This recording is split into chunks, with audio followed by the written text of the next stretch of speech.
Welcome to the big one, the Star Sports and Orchestrate English Greyhound Derby 2026. The final is going to be here tonight and we cannot wait. Thanks for joining us across all the Racing Post platforms. That's YouTube, that's Facebook's, and of course X. But we are reaching the end of the road, so just as well, I've got my trusty roadman with me, Mr. Tony Bullen. Hello, Tone. Evening, Jason. Yeah, looking forward to this year's Derby. It's been fantastic from the get-go, and we've got, I know it's only a 5-dog final, but I've said it week in, week out, it's still as difficult as it was at the start. It is, and what a supporting card as well. Yeah, we've got variety. We said we'd have sprints, we've got distance racing, we've got obviously the Durando in the last, which is a bit of a lopsided affair this year. But yeah, the Derby's the one, £125,000 to the winner, all to play for.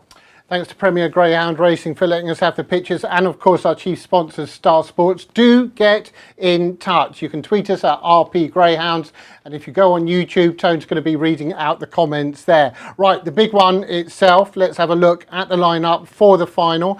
Now, unfortunately, we're down to 5 runners. Yeah, it's gutted for connections. I mean, Lenny's Tank would have been the rank outsider. But to be robbed of a place in a prestigious race like the Derby is obviously a gutting for connections. But they've got Lenny's Eddie. And as Paul Wennessy said in his interview with Dave last weekend, you only need one dart. He went, I might get 2, but you only need one. And it's true, you only need one. And he'll be suited drawn off the rails. He wouldn't have wanted to draw bang on the rails because he's been moving, edging off a bit anyway. So draw could be helpful. All Irish final, of course. Now, I was at the Greyhound lunch on Monday, and I must say Liam Dowling was asked the question, very good about it. Now, we have a little bit of badinage, but he said, look, we're Greyhound people. Did mention there's a couple of UK owners, but it doesn't matter. It's about the final that matters. You know, forget the Irish-UK rivalry, as it were. That's over now. Yeah, and obviously when the draw's done at the first round, I mean, normally it's 190-odd dogs at the time they've the non-runners. The Irish only ever have about quarter of the field, but their strength in depth, like they're not got no rags, and you only have to look at the first price, the heats. The Irish are favourites in the majority of them races, so it tells you how good they are. Now here's a question for anybody out there, because I've not actually checked it. Now, is it the first time that all the trainers in the Derby final have trained a Derby winner before? I don't know if you know. I looked back a few and I couldn't find one. There was one or a couple where Peter Cronin was the lone one. But do you know that off the top of your head? No, not off the top of my head, I wouldn't. But yeah, it's obviously to win any Derby is a fantastic achievement. But there's some of the big boys in Ireland, but in the boxing ring here tonight with the 5-dog final that we've got, they're all capable. And we will be hearing from all the connections. And if you do know the answer to that and you give us the right answer, Tone will nip round and do a bit of ironing. Is that all right, Tone? Yeah, I'll mow the lawn as well. Oh, now, Star Sports, as we say, have been absolutely brilliant in sponsoring the show. And they've got this offer. Bet £40 and get a £20 free bet. This is for new customers, new customer offer. Now, there's the promo code, bet40, get 20. Or you can scan the QR code to claim the offer. So there that is. So what you want to do is kneel down next to the TV, Tone, don't you, or the computer screen, and do all that business back and forth. That's a good concession. Brilliant. It is a good concession. Now, a lot of people are saying, enough of this waffle, we need to know Tony's nap. What's your nap, Tony? I'm going to nap in the Derby just purely on the price. I think Ballymac Ralph is around 5 to 1. It's a massive price. I think if he beats his little brother to the punch on the inside, he'll be holding all the aces. If Ballymac De Niro clears Hackney Corner, I think Ballymac De Niro will win the Derby because he's peaked at the right time.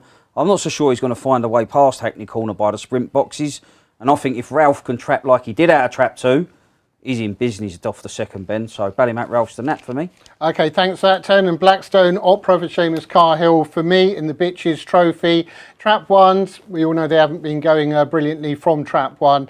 But Bombshell Bullet, I think in 2 is going to move out a little bit. If Blackstone Opera gets that room on the inside, zoom away and go. And because it's in Trap 1, I think you might get even money. It's probably a shade of odds on at the moment, but I think you should get even money. Actually, obviously, the card has started already, and nice if you're back in Trap 2's, Tone. Yeah, I knew what colour to wear tonight. I thought if you're on the blue, get in the queue for sure. Very impressive performances. I think there's a track record from start the engine. I know it's a bit of a new distance, but to do a track record on Derby final night is an achievement. Okay, thanks for that, Toe. Now, of course, we're looking forward to the racing, but welfare is always paramount. And well, we've got a little video for you to enjoy here. Wait, was that my bowl? Oh, it is you! My favourite human. Don't tell the other one. What's this? A walk! Oh. Careful. Watch my hair. I've got an image to maintain. Ah, yes, the wilderness. Who's been here? Oh, just checking my P-mails. Back on the track! Right, stand back. 40 mile an hour, incoming! Come on, Tink! I got it! Oh, no. Okay, that's fine. It's tactical. That's me done for the day. Where to next? Oh, cosy pub, my happy place. All right, Sue. That's better. Nice and cosy. Yes, Steve. Right, let's give him the eyes. Give him the eyes. Do you want one of these? Oh, please. There you go. Good boy. Is that nice? Keep him coming. I love a bit of fuss. It's good to be home. The best seat in the house. Oh, the art of napping. It's a discipline. Luckily for us, we retire young. Plenty of time to master sofa placement. 40 miles per hour? Oh, more like 40 winks. Built for speed, made for snuggles. Greyhounds are anything but grey. To find out more, visit withagreyhound.org.uk. Brilliant, an absolutely brilliant piece, and they are anything but grey, that is for sure. Something else that certainly isn't grey or beige or anything like that is the action we've got coming up for you. And our first race that we're going to show you is the PCS Legal Puppy Trophy. Now, here's the betting guide for you from Star Sports. And you can see Anadown Chip 6-4 Joint Jolly with Anadown Warrior. Got 11-4 Bomer's Buddy. 14-1 finally matched to YA Mister, and 33-1 Aero Razor Wind. So obviously it's the bigger runners here are in a 1 and 6 tone. We're going to give some clues in just a second. We've got 3 heats to show you, but just in case people are ready now saying, go on Toad, who do you fancy? Who you fancy? I think it's a shootout between the little brothers in 1 and 6, Anadown Chip and Anadown Warrior. I mean, we're going to see the VTs now, and both winning impressively, Jason. This is Anadown Warrior. I mean, not many dogs have been trapping from 6, but look at the ferocious early pace of Anadown Warrior. I like the way he cuts the bend, not immediately, but once he's got the daylight, he just cuts across nicely, run a lovely second bend. And these are potential Derby finalists next year, Jason. They're only young. They're going to mature as they go forward with more racing, and this is a very nice prospect, Anadown Warrior. He's got it all. He's a bold sort when he gets off the front, but his little brother sort of just marginally went quicker. We're going to see winning his respective race. Yeah, and we'll see that in a second, but here's Bomer's Buddy winning from a trap 2, getting the better of Finally Matched in 3. Yeah, it lacks a little bit of early of the favourites, but he's quite a clever dog. Like he's got held up around the opening couple of bends, but all of a sudden you can see the raw speeds there, and he could have easily chickened out at that point because it got tight going into the third bend, but he showed his strength and determination, and once he's got to the front, he's pulled further clear. All right, he weren't breaking the 29-second barrier, but he got held up in the early stages. Yeah, and should he win, it might initiate a double for Youngie later on. But we'll look at Anadown Chip, as you said, fastest of the heats, beat Aero Razor Wind. Yeah, needed this start. You can see, look how much he comes across, gets inside 6 off the first and second bend, and then really opens up down the far side. 28.78, a little bit quicker than his little brother Anadown Warrior. As I say, many could probably fancy him because he's got the inside line. He might just nick the early length, vital length off the second bend. But yeah, it's going to be a joy to watch these two. If they trap level, it's going to be some race. And don't rule out Bomer's Buddy because he could be loitering with intent down the far side looking for a racing room. Yeah, I've gone with Anadown Chip, Maxine Locke, beat 5 last time out. Bomer's Buddy, though, has to be a concern early doors. Now, we're asking people to get in touch. Has anybody got in touch? Yeah, it's an interesting first question as well. I see a bit of chat on this during the week, which I'm astonished about, really. Deptford Lions says, hi, Tony, can you talk about anti-post bets on the final, please? I punted Lenny's tank each way. Coral are refusing to pay out. Bet365 are paying. Well, I'm astounded. I mean, I'm sure, I'm not speaking on behalf of Corals, but I'd like to think that they're common sense will prevail and they'll pay. I mean, to back a dog to get to the final, I'm sure the other firms, I think if you got to the semis, you'd pay that, like each way first 8. So even though Lenny's Tank hasn't participated, you've got to the final, so you're 6th place, theoretically. I would hope, and this is being charitable, that it's just an error and it's because the final hasn't been settled yet, because if it's not, dare I say it, you've got to go to IBAS on that one, because I tell you why, Lenny's Tank will be picking up the prize money for being in the final. Yeah. Okay, so if you pick up the prize money, then that means that's the position attained. So do keep us informed about that if we ever get on air again. But I think that that is one, just fight your corner. Yeah, it's just frustrating as well, especially what we've seen happen this afternoon in the Derby. I mean, that's probably the worst decision that I've seen, to make the favourite a non-runner after what goes on in the stalls. I'd be a rich man if I got the money back for how many mistakes my dogs have made in the boxes, Jason. Listen, Tone, you seem like you're getting a touch of indigestion. So do you know what I've got for you later? Go on. A Rennie. Matt Rennie is going to be coming on here. It was the Epsom Derby today. He'll be talking all about Christmas Day, spoiler alert if you didn't know it won, and we'll be talking about the incident as well. So that will be a little bonus for you that we're going to have. Going back to this race though, Tony, PCS Legal Puppy Trophy. Should mention, of course, sponsored, and that has been for a few years now, by Stuart Forsdyke. Stuart, Aero Nemesis Forsdyke. Oh yeah, that was the three runs in a week that sort of put paid to the chances of Aero Nemesis. I can imagine Stuart always rues that 3 runs in a week format, but I did used to enjoy that, to be truthful. You had the 3 runs in a week format. I thought it was a true test of a dog, but obviously in the times that we live in, for like health and safety reasons, it was done away with, and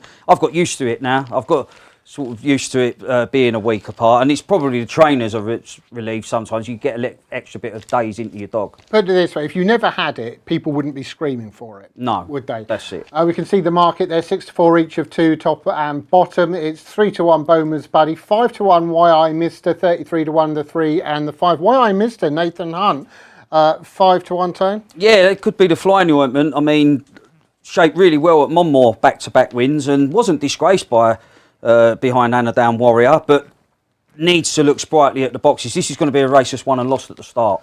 Just to remind you, if you were watching last week, and well, you've seen it, so I don't know, I'm reminding you, we do have a countdown clock, 15 minutes before the race. That's not to when the race goes off, it's to when they start to load, but you may want to, if you want to play your selections, get them on before that clock hits 0.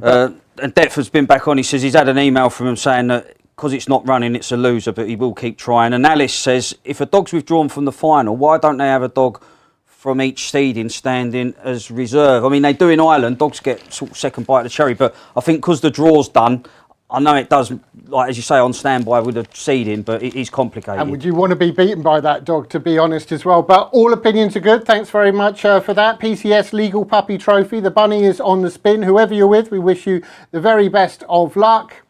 And they're away, and one starts well. Anadown Chip on the outside, and Anadown Warrior on the outside. It's the 2 brothers, one from 6, 4, 5. 4 comes across 5, 2 and 3, but it's Anadown Chip who goes on from 6. Anadown Warrior. Then we've got Why I Mister back in 3rd place, then 5. Aero Racer win 2 and 3 with work to do, but Anadown Chip, Maxine Log, and in front she's got the 1-2 at the moment, and it's Anadown Chip leading up to Anadown Warrior in the battle of the brothers. Anadown Chip out in front, holding Anadown Warrior all the way to the line. Anadown Chip wins 1 beat 6 and 4. Anadown Chip wins, beats Anadown Warrior, and Why I Mister back in 3rd. Yeah, I don't think that's the last clash of the brothers we'll see. And the draws won the race for Anadown Chip. They've both trapped brilliantly from 1 and 6, but we said the dog that had the inside line has held the advantage, and Anadown Chip really did hold that inside line. I mean, 6 has just gone to the winning line in front, but 1 on the inside just barges his brother. He ain't heavy, he's my brother.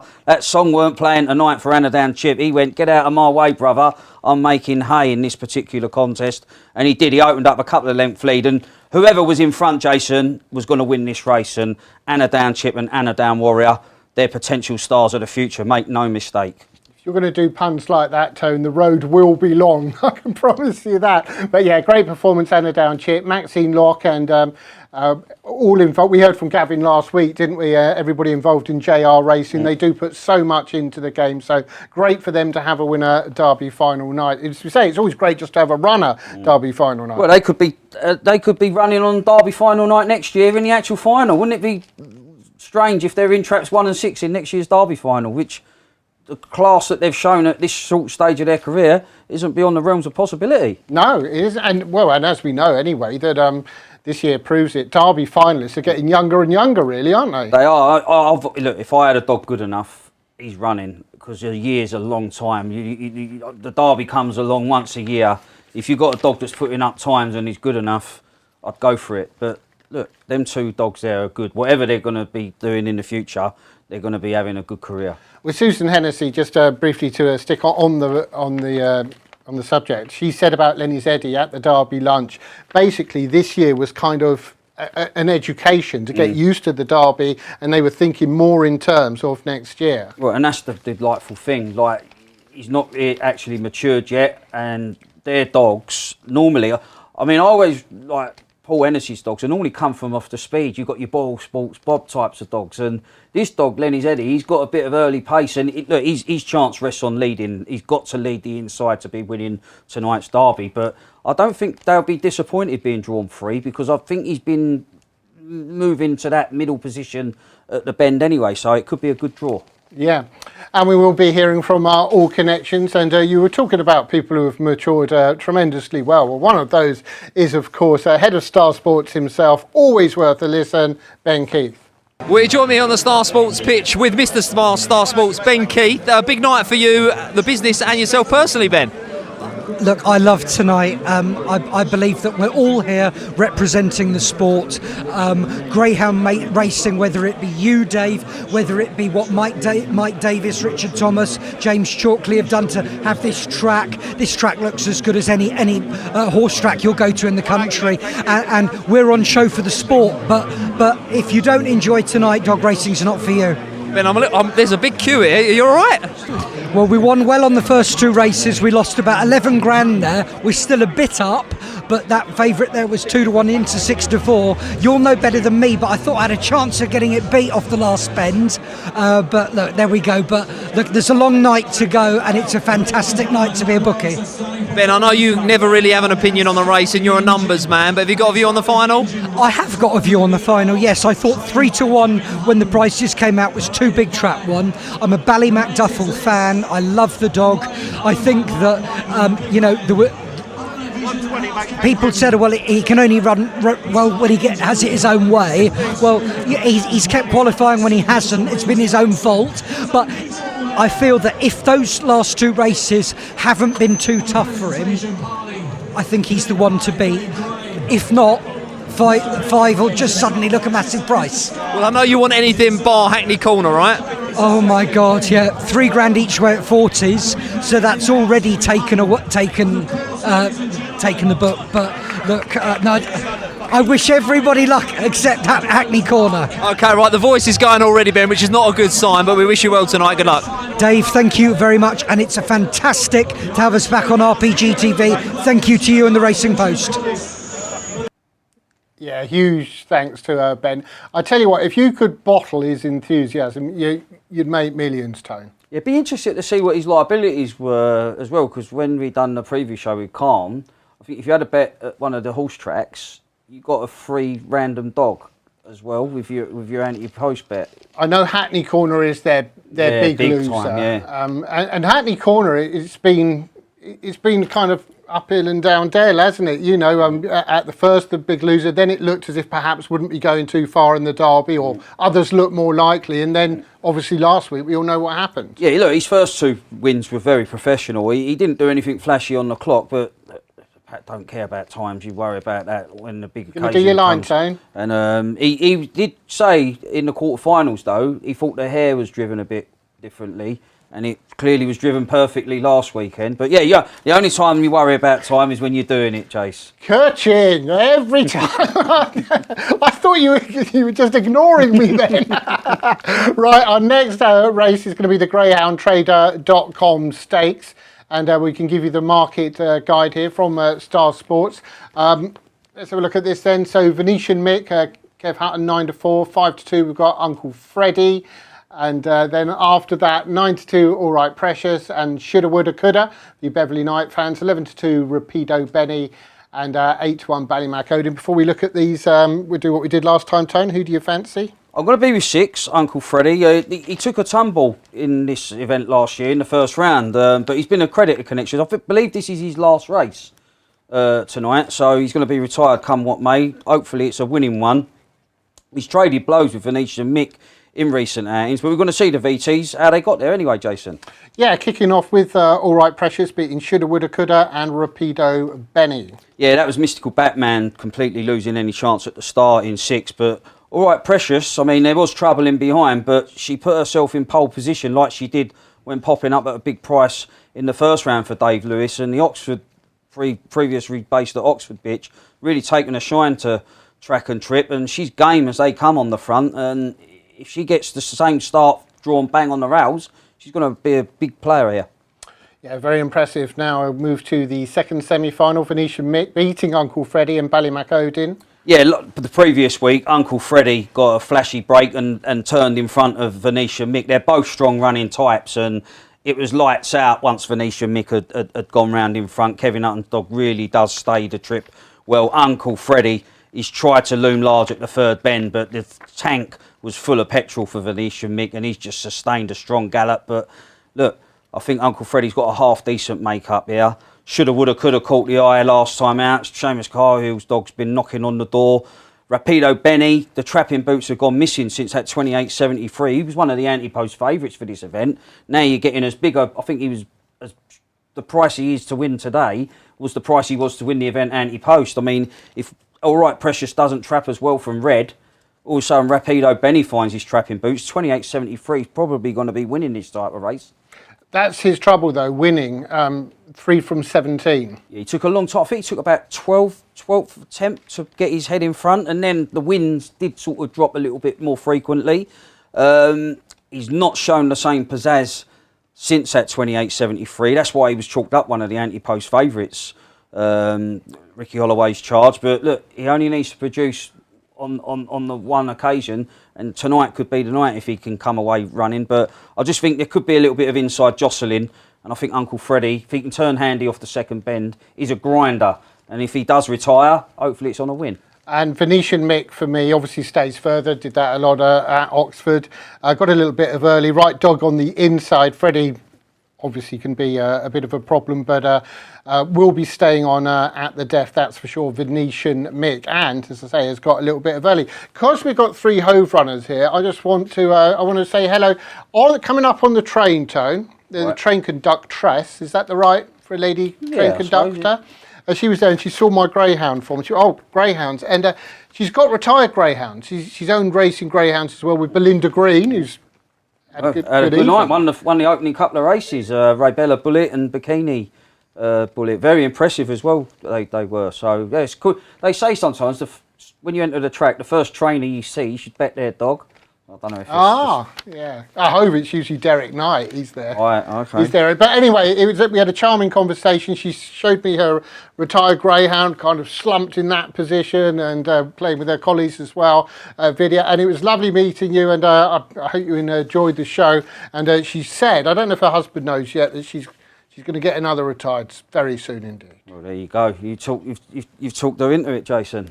Right, and hopefully retired greyhounds is something that is on a lot of people's minds, if they obviously have the ability and means to do so. Greyhounds do make wonderful pets. Enjoy this.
excellent stuff there. And a reminder about the Racing Poster channels as well.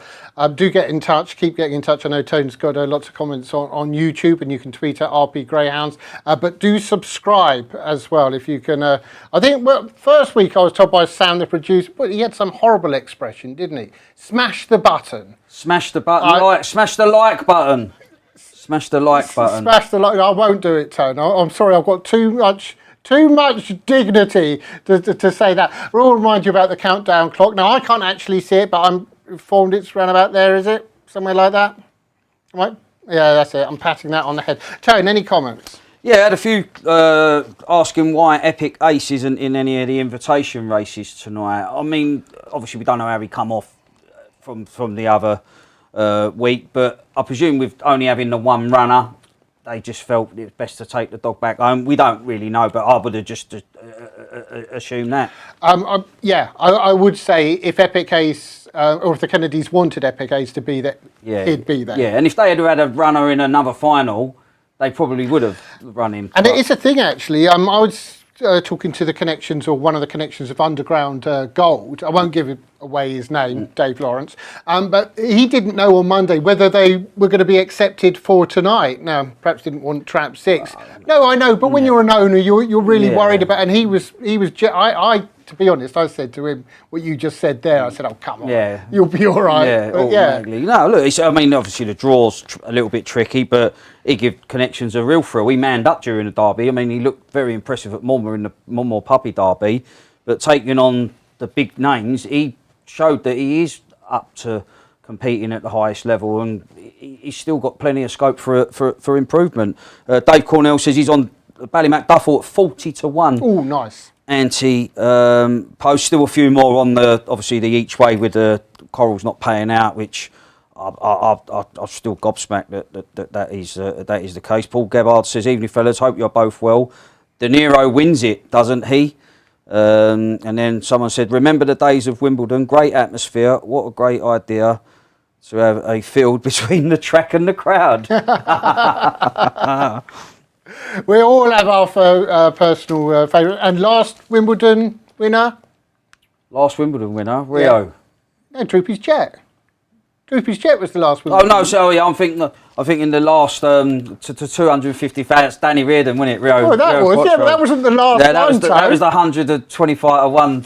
That was the last winner I backed. This is why he was kicked off the weakest link. You can't answer questions that haven't been given to you. You know that, don't you? Actually, should mention today, now, of course, those who are watching the horse racing derby, even worse, for the weather. But also, you would be looking at Towcester today, particularly if you're going there. It has been cloudy, it's been a bit rainy as well. The track, though, generally, and from what we're seeing is the case, holds up really well. Yeah, well, we've had a track record. I mean, I know it's a newish distance, but we've had a track record go, the 2850s. I think the last race winner was... We've had there, I could give them in order, in fact. Race 1 was 2852, race 2 was 2842, track record 2631 for race 3, 2889 for race 4, 4270 for Tureen Rose, and 2858 the last winner. So yeah, track's holding up really well. And the guy who's sending us those is Danny Reardon, really nice. Danny Raymond, sorry, Danny. I think there's Ray Reardon. Danny Raymond, saw on Monday, and his wife, she was there. I think they've been married 25 years. That poor woman, 25 years to that man. Yeah. Oh, there you go. You know, people can't even get his name right. But yeah, it's, as I say, this is a really interesting final, this Grand Trader.com stakes, and I know you was impressed with shoulda, woulda, coulda last weekend, Jason. You were saying to yourself, race is imminent, a win is imminent from this fella. I think so. I've even written in my notes here, and I can barely read my notes at the best of times, untapped potential, which is, you know, Seamus does so well with these types. He really does. Has got that decent, admittedly it was a solo trial, but a 28.83 in the books anyway. Away from one, and that it's good that we've had a Trap 1 winner tonight, really, isn't it, after all that's been said in our last race. But I think 3 will suit a little bit better anyway. Yeah, just got to show a little bit more urgency at the boxes. I mean, doesn't look like he's ever going to be a lid pinger anyway. He's going to be a come from just off the speed type of dog, but it's an interesting race. I wouldn't rule out any of the dogs, but good luck to Uncle Freddie. As I say, I'm sure this is his final race. I'm sure I saw somewhere that this was his last race tonight. Yeah, and it's a big night for the Reeses anyway. As pretty much every Derby finals night has been over the last few years. They're remarkably consistent, aren't they? Yeah, well, obviously you've got Shadow Storm, who's a hot pot in the next, the sprint final, the time nutrition sprint final, a race which we saw the emergence of him. He arrived on the scene winning this event last year. I suppose they would have loved to have had Scooby the Lady in the Derby final, but we've got that clash of the bitches. They didn't meet in the Derby, but we've got the clash tonight in the invitation, Jason. We certainly have. Now the betting has come through. Venetian Mick 2-1 favourite, 5-2 All Right Precious. Then we've got 4-1 Uncle Freddie. That seems a bit big. 9-2 Rapido Benny and Shoulda Woulda Coulda, and Ballymac Odin at 14-1. Quick word about Ballymac Odin. Two of the games were good guys and gals, I suppose. Laura Pruse and owned by Dave Titterton. Yeah, look, he's a dog that could have easily won more races than he has. Again, he's a dog that shows his best form when leading off the front, and he hasn't really managed to enjoy such a luxury in recent weeks. But again, if he flashes the box, he's like, you've got 14-1 about a dog who can go low. He can go low 29 when he gets to the front, Ballymac Odin. But on the evidence that we've seen in the preliminaries, he does need to step up. And All Right Precious, 5-2 as well for David Lewis there on the inside. Yeah, look, she's done nothing wrong. She proved that victory in the first round wasn't a flash in the pan by improving, doing a career best run, 28.93. Will she trap as well, being drawn bang on the rails? And also looking at the vid, the first turn she tends to move off a bit, doesn't she? But I don't mind that. If you trap in front, you take them with you, and it gives you the advantage. But it's trapping in front that you need to do. Okay, they are loading up for the GreyhoundTrader.com stakes, and well done to Nathan and James. It's been going quite a few years now, this race, isn't it?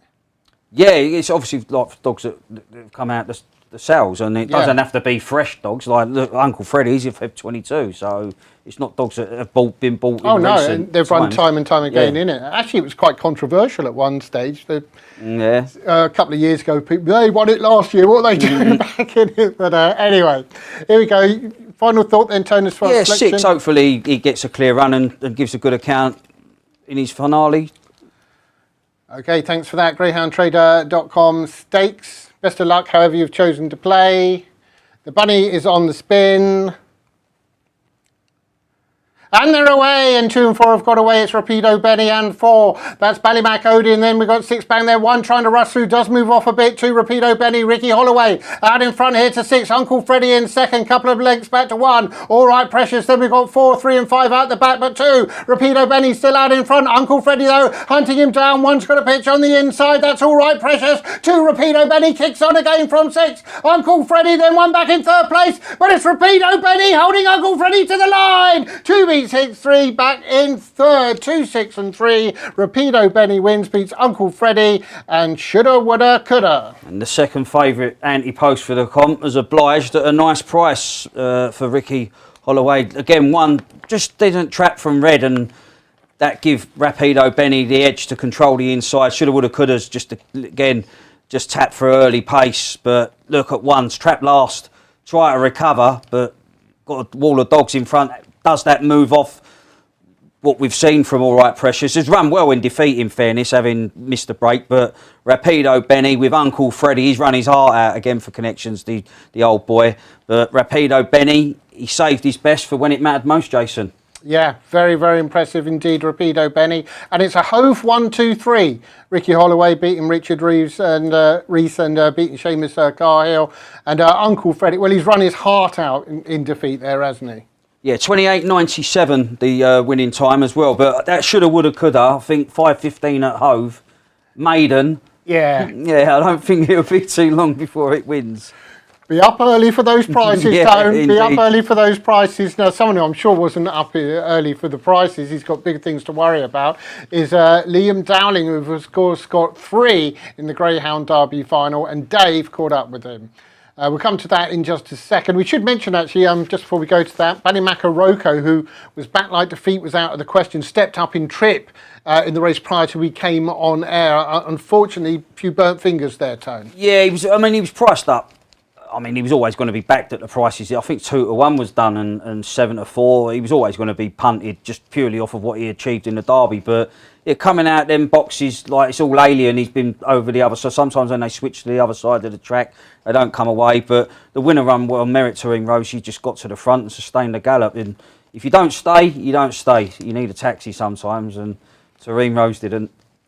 Okay, thanks for that, Tone. And now we can go to Dave and Liam. Well, it is the big one. It is the Greyhound Derby final tonight here at Towcester Racecourse at 18 minutes past 9. 5 runners, and I'm now joined by the man responsible for 3 of them. Some ride so far this journey for you guys? Yeah, massive, isn't it? I mean, we came with 8, we're finishing up with 3. You couldn't see that possible in the beginning, but massive ride and still going strong at this, just need now for him to perform on the night. Slightly change in the weather, but the dogs are in good form. Liam Dowell in the Ballymac man. Obviously, you've won this derby before, Liam, with Delardy Dar. What difference would it make to you to win it with one carrying your very own prefix? Listen, I suppose when you're grown up like that and you have one of your own, you like to see it come this side of the water and have one of your own. The boys' dog we bred him, we reared him and did everything else, but at the same time, it's slightly different, and that will always stick in your chest. Right, can we run through each of them, if that's okay? We'll start on the inside, Ballymac Duffel, a ground who looks like he just needs the pitch to be a big runner tonight. Yeah, ideally drawn. At that time the dogs aren't coming away from 1 or 6. Look, himself and his brother are side by side. You would hope one of them gets a run. You'd hope one of them gets a run and they won't hinder each other going to the bin. That's my wish there. And after that, deep down I fancy the Hennessy dog, for the simple reason I think that dog hasn't shown himself at all yet, and he ran De Niro there one night from behind to a length and a half, and I've been impressed with that dog in Ireland. So to me, he's the danger dog. That's not saying nothing bad about Pat's dog, because Pat's dog came to the fore the last night. Look, it's a very open final. You just don't know, but everyone wants to see a clean run final and let the best dog win. Ballymac Ralph is a dog that they say here at Towcester you need to run through the line. He is a dog certainly doing that. He's finishing off so strongly. Yeah, listen, look, he's a lovely dog, a very gamey dog. Has won his couple of races here and learned a lot about the track, taken to the track. Listen, you wouldn't want him on your tail if you're going around the second or third bend, but I mean the dogs are different core here now tonight because they're all Derby finals dogs, so you won't pick them dogs up too easily either. But he's a dog that's doing what we're asking of him. The bookmakers have got De Niro near enough favourite, certainly shortest price of your 3. Have they got it right? Listen, bookmakers and prices of dogs really never bother me, because that's really on the weight of money what people's opinions are, and the more money that's on the dog, he's the favourite dog. So to me, them 5 dogs are equal. Prices don't matter with me. I'm sure you've played the race out in your head once or twice this week, Liam. What do you think is going to happen? You mentioned the Hennessy dog's a runner. Which one of your 3 would you think has got the best chance? Just primarily on the draw, the Duffel dog. That's it. I mean, and if he can turn behind some of them, maybe within a couple of lengths, he's got the speed to prove it. But he has to perform on the night. But look, the draw is the draw. They have to do what they have to do now. It'll all depend on. I mean, you have the Derby Roar here tonight. You have a brilliant atmosphere, and that's going to throw some dogs off and maybe benefit other dogs. But we're all hoping for a clean run race and let the best dog win. And a couple of years ago when Delardy Dar did do the business, there was some magical scenes. One in particular that sticks out is yourself and Shane lofting the trophy. Are the guys going to be over? Who you got travelling over? Yeah, they're coming. I think their flight is delayed from Kerry, but I think they'll make it, I'd say. By hook or by crook. But look, it's lovely to see him coming and enjoying the night, and it's a hard graft for them behind. But look, this is all part of the scene. Everyone wants to get to the Irish Derby final, the English Derby final, and take each other on both sides of the water. Tremendous Derby, tremendous dogs. Let's see what happens. We wish you well, Liam. Thanks for talking to us. Good luck. Cheers, Dave, and thank you too. Touch of class there from Liam and Dave as well, who I think has got a new. Has he got a new jacket? Oh, he had a new shirt a couple of weeks back, didn't he? Yeah. That was pristine, that was. No, he got upset about that. People he were got taking shirty, him in. did he? Yeah, it was straight out the wrapper, wasn't it? And it's still no, looking very, very dapper, Dave. And just imagine people at home saying, you look at yourself. Now, Liam, I think with his 3 runners, I mean, he's obviously very modest. 5's on to win the Derby when you take the 3 of them.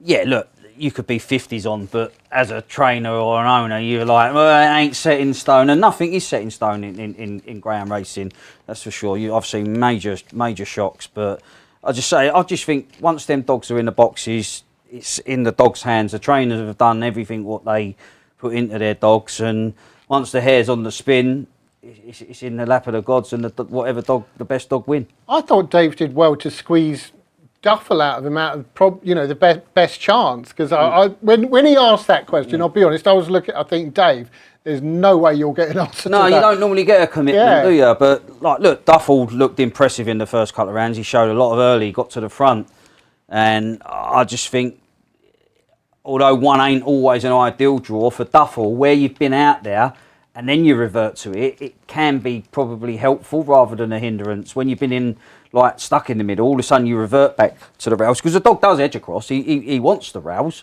and he doesn't need to ping. He doesn't need to ping to win. If there's a bit of hold up between 4 and 5, now he's strong in the second half, but so is Ralph. They're so closely matched, these little brothers. They're identical in their style, time wise. I think if they raced against each other, they'd take turns in beating each other in a 2-dog trial, let alone a Derby final. The future is bright indeed. Now, Time Nutrition Sprint Trophy, won last year, of course, by Shadow Storm, who's made the final and will be a short prize. Let's give you our betting guide, and where we can see Shadow Storm 9-4 on favourite, no surprise there whatsoever. We've got Leslie's Buddy at 4-1, 11-2 Bocco's Buster, 20-1 Droopy's Will and Bubbly Crusader, and Headford Kian is at 22-1. So there was no surprise, always going to be favourite Shadow Storm. Yeah, look, he won this event last year. He's won the Scurry, he's won the National Sprint. He hasn't got a lot, I mean, considering he won this race last year, he's only had the 15 starts, but 12 wins. And sprinters can run well fresh off their bed. They don't need a lot of tuning up. It is a short run to the turn at Towcester. I mean, it'd like a longer run to the turn, Shadow Storm, but he clearly thrives at this venue.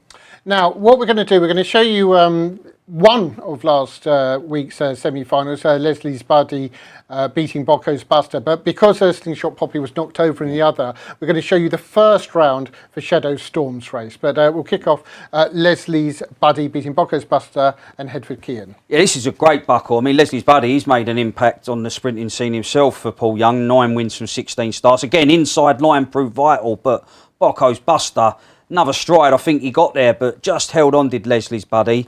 Great run from the pair of them.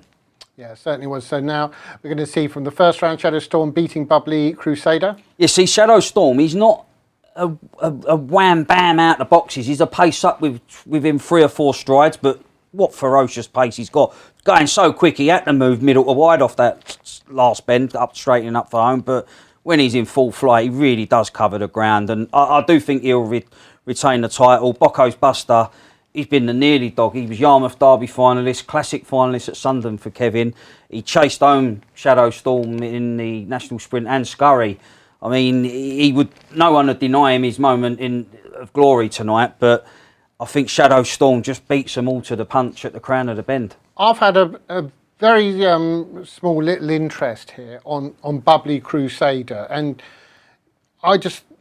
I mean, if you said, look, I'll give you £20 if you can name the winner or pick the winner, obviously I'd go for Shadow Storm. But I just thought, with Buster being in 4, Shadow Storm, but more so having Leslie's Buddy in 1, there was just a chance that there could be a little bit of scrimmaging there. And Bubbly Crusader at double figure odds just seemed too big for me if that happened. Yeah, I mean, look, he clicked at Romford, Bubbly Crusader. He went on a real roll at Romford, but I've not got him. I don't book him as an out-and-out sprinter.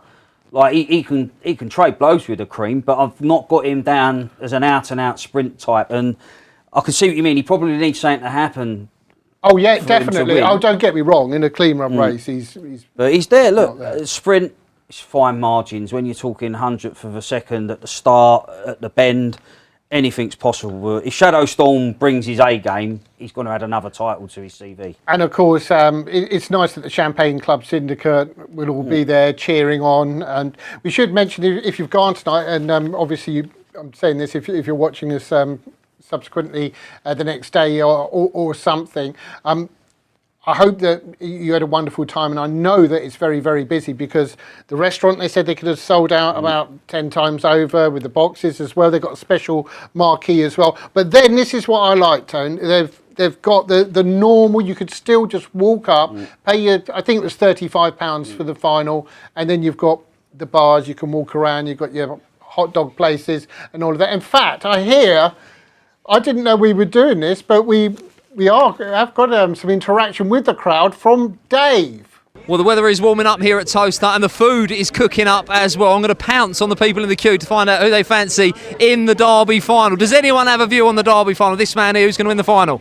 Ballymac Duffel. Ballymac Duffel. Have you got a view on the Derby final? I'm hungry. Listen, so am I. Fair play. Gentlemen, brave, very brave in the shorts, 10 out of 10. You're on De Niro. You look better looking now than you did on the TV. You didn't look so good. Oh, bless you. I'm going to stay here with this man in the queue, in the shorts. Who are we on? De Niro. Price? No, just tonight. Just on the nose? On the nose. What about your man here? He's a little bit better turned out than you. A bit of sevens, De Niro. Sevens, De Niro? I got sevens, so before the semi-finals, yeah. Right, I'm going to keep going. De Niro, this man here, you've got a view in the Derby final. Who's going to win it? De Niro. Another vote for De Niro. Who's going to win the Derby final? I don't know, you tell me. Trap 2, Ballymac Ralph. Okay. Gentlemen, listen, we've got a bit away of the queue yet. Can I talk to you about the Derby final? Have you got a view on it? Yeah, we're on it. No problem, is nice, yeah. Gentlemen, you're at the back of the queue. Don't worry, don't panic. I'm not going to ask you a question you don't know the answer to. Who is going to win the Derby final? I ain't got a clue. Oh, listen, some people think I haven't either. Don't worry.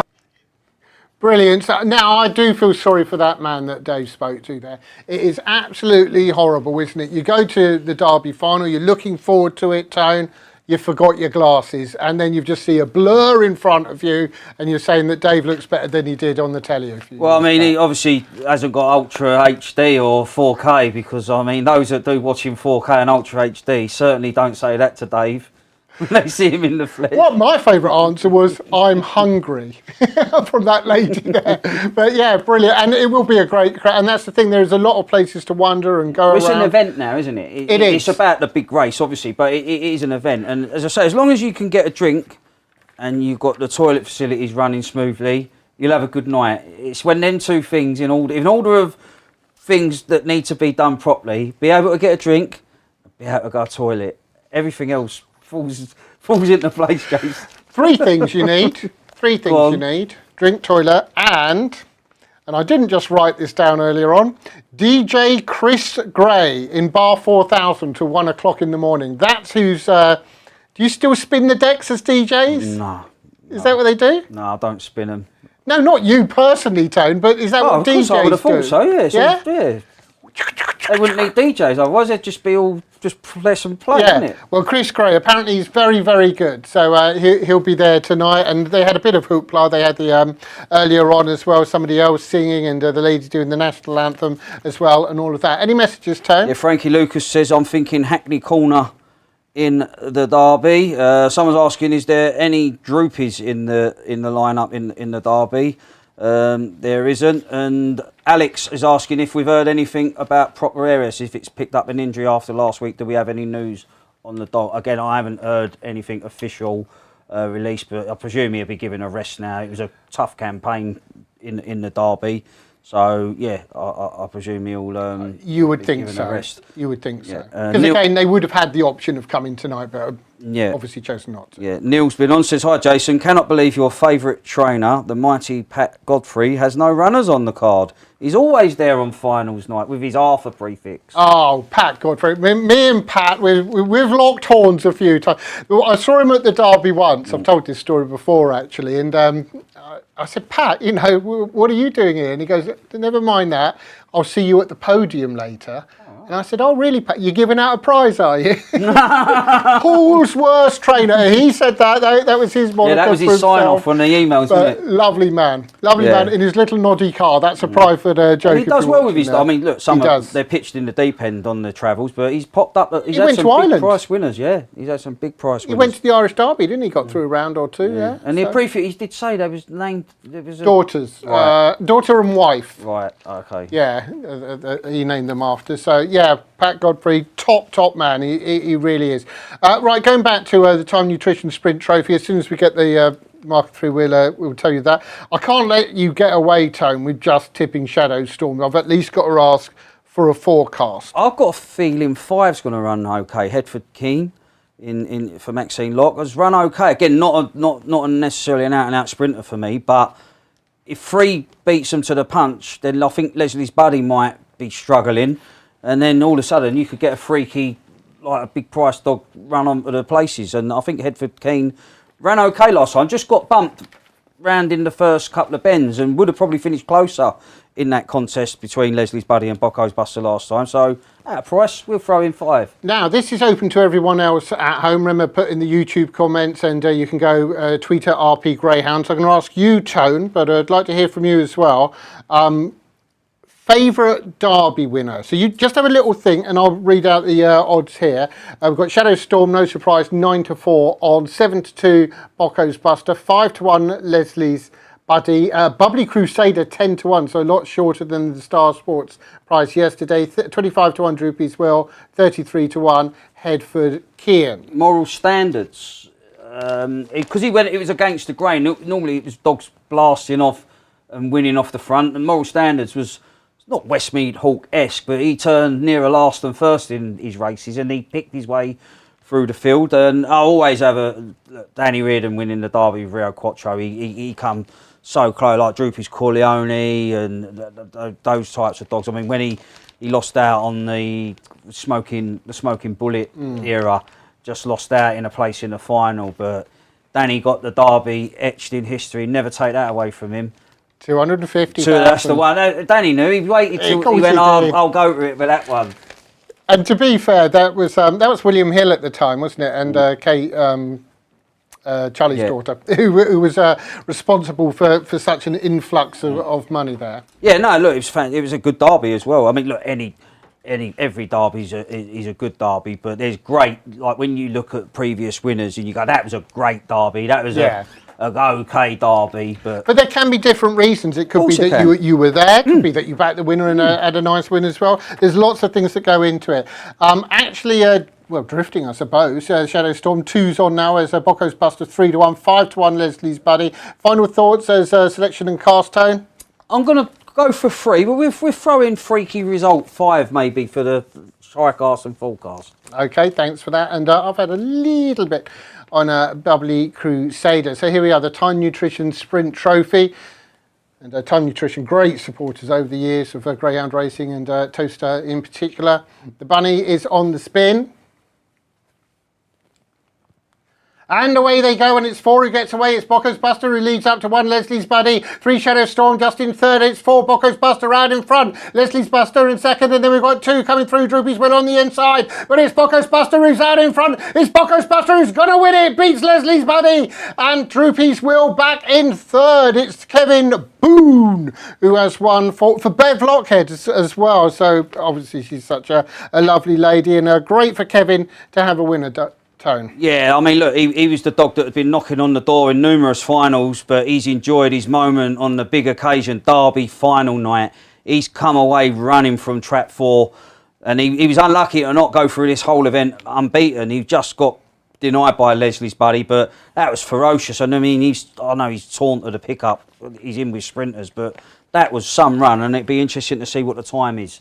That could be very good. And we'll get it off Danny very, very quickly indeed. Bocco's Buster then ran brilliantly well. Leslie's Buddy, you just know is going to be around in these big sprint finals next year and perhaps even beyond.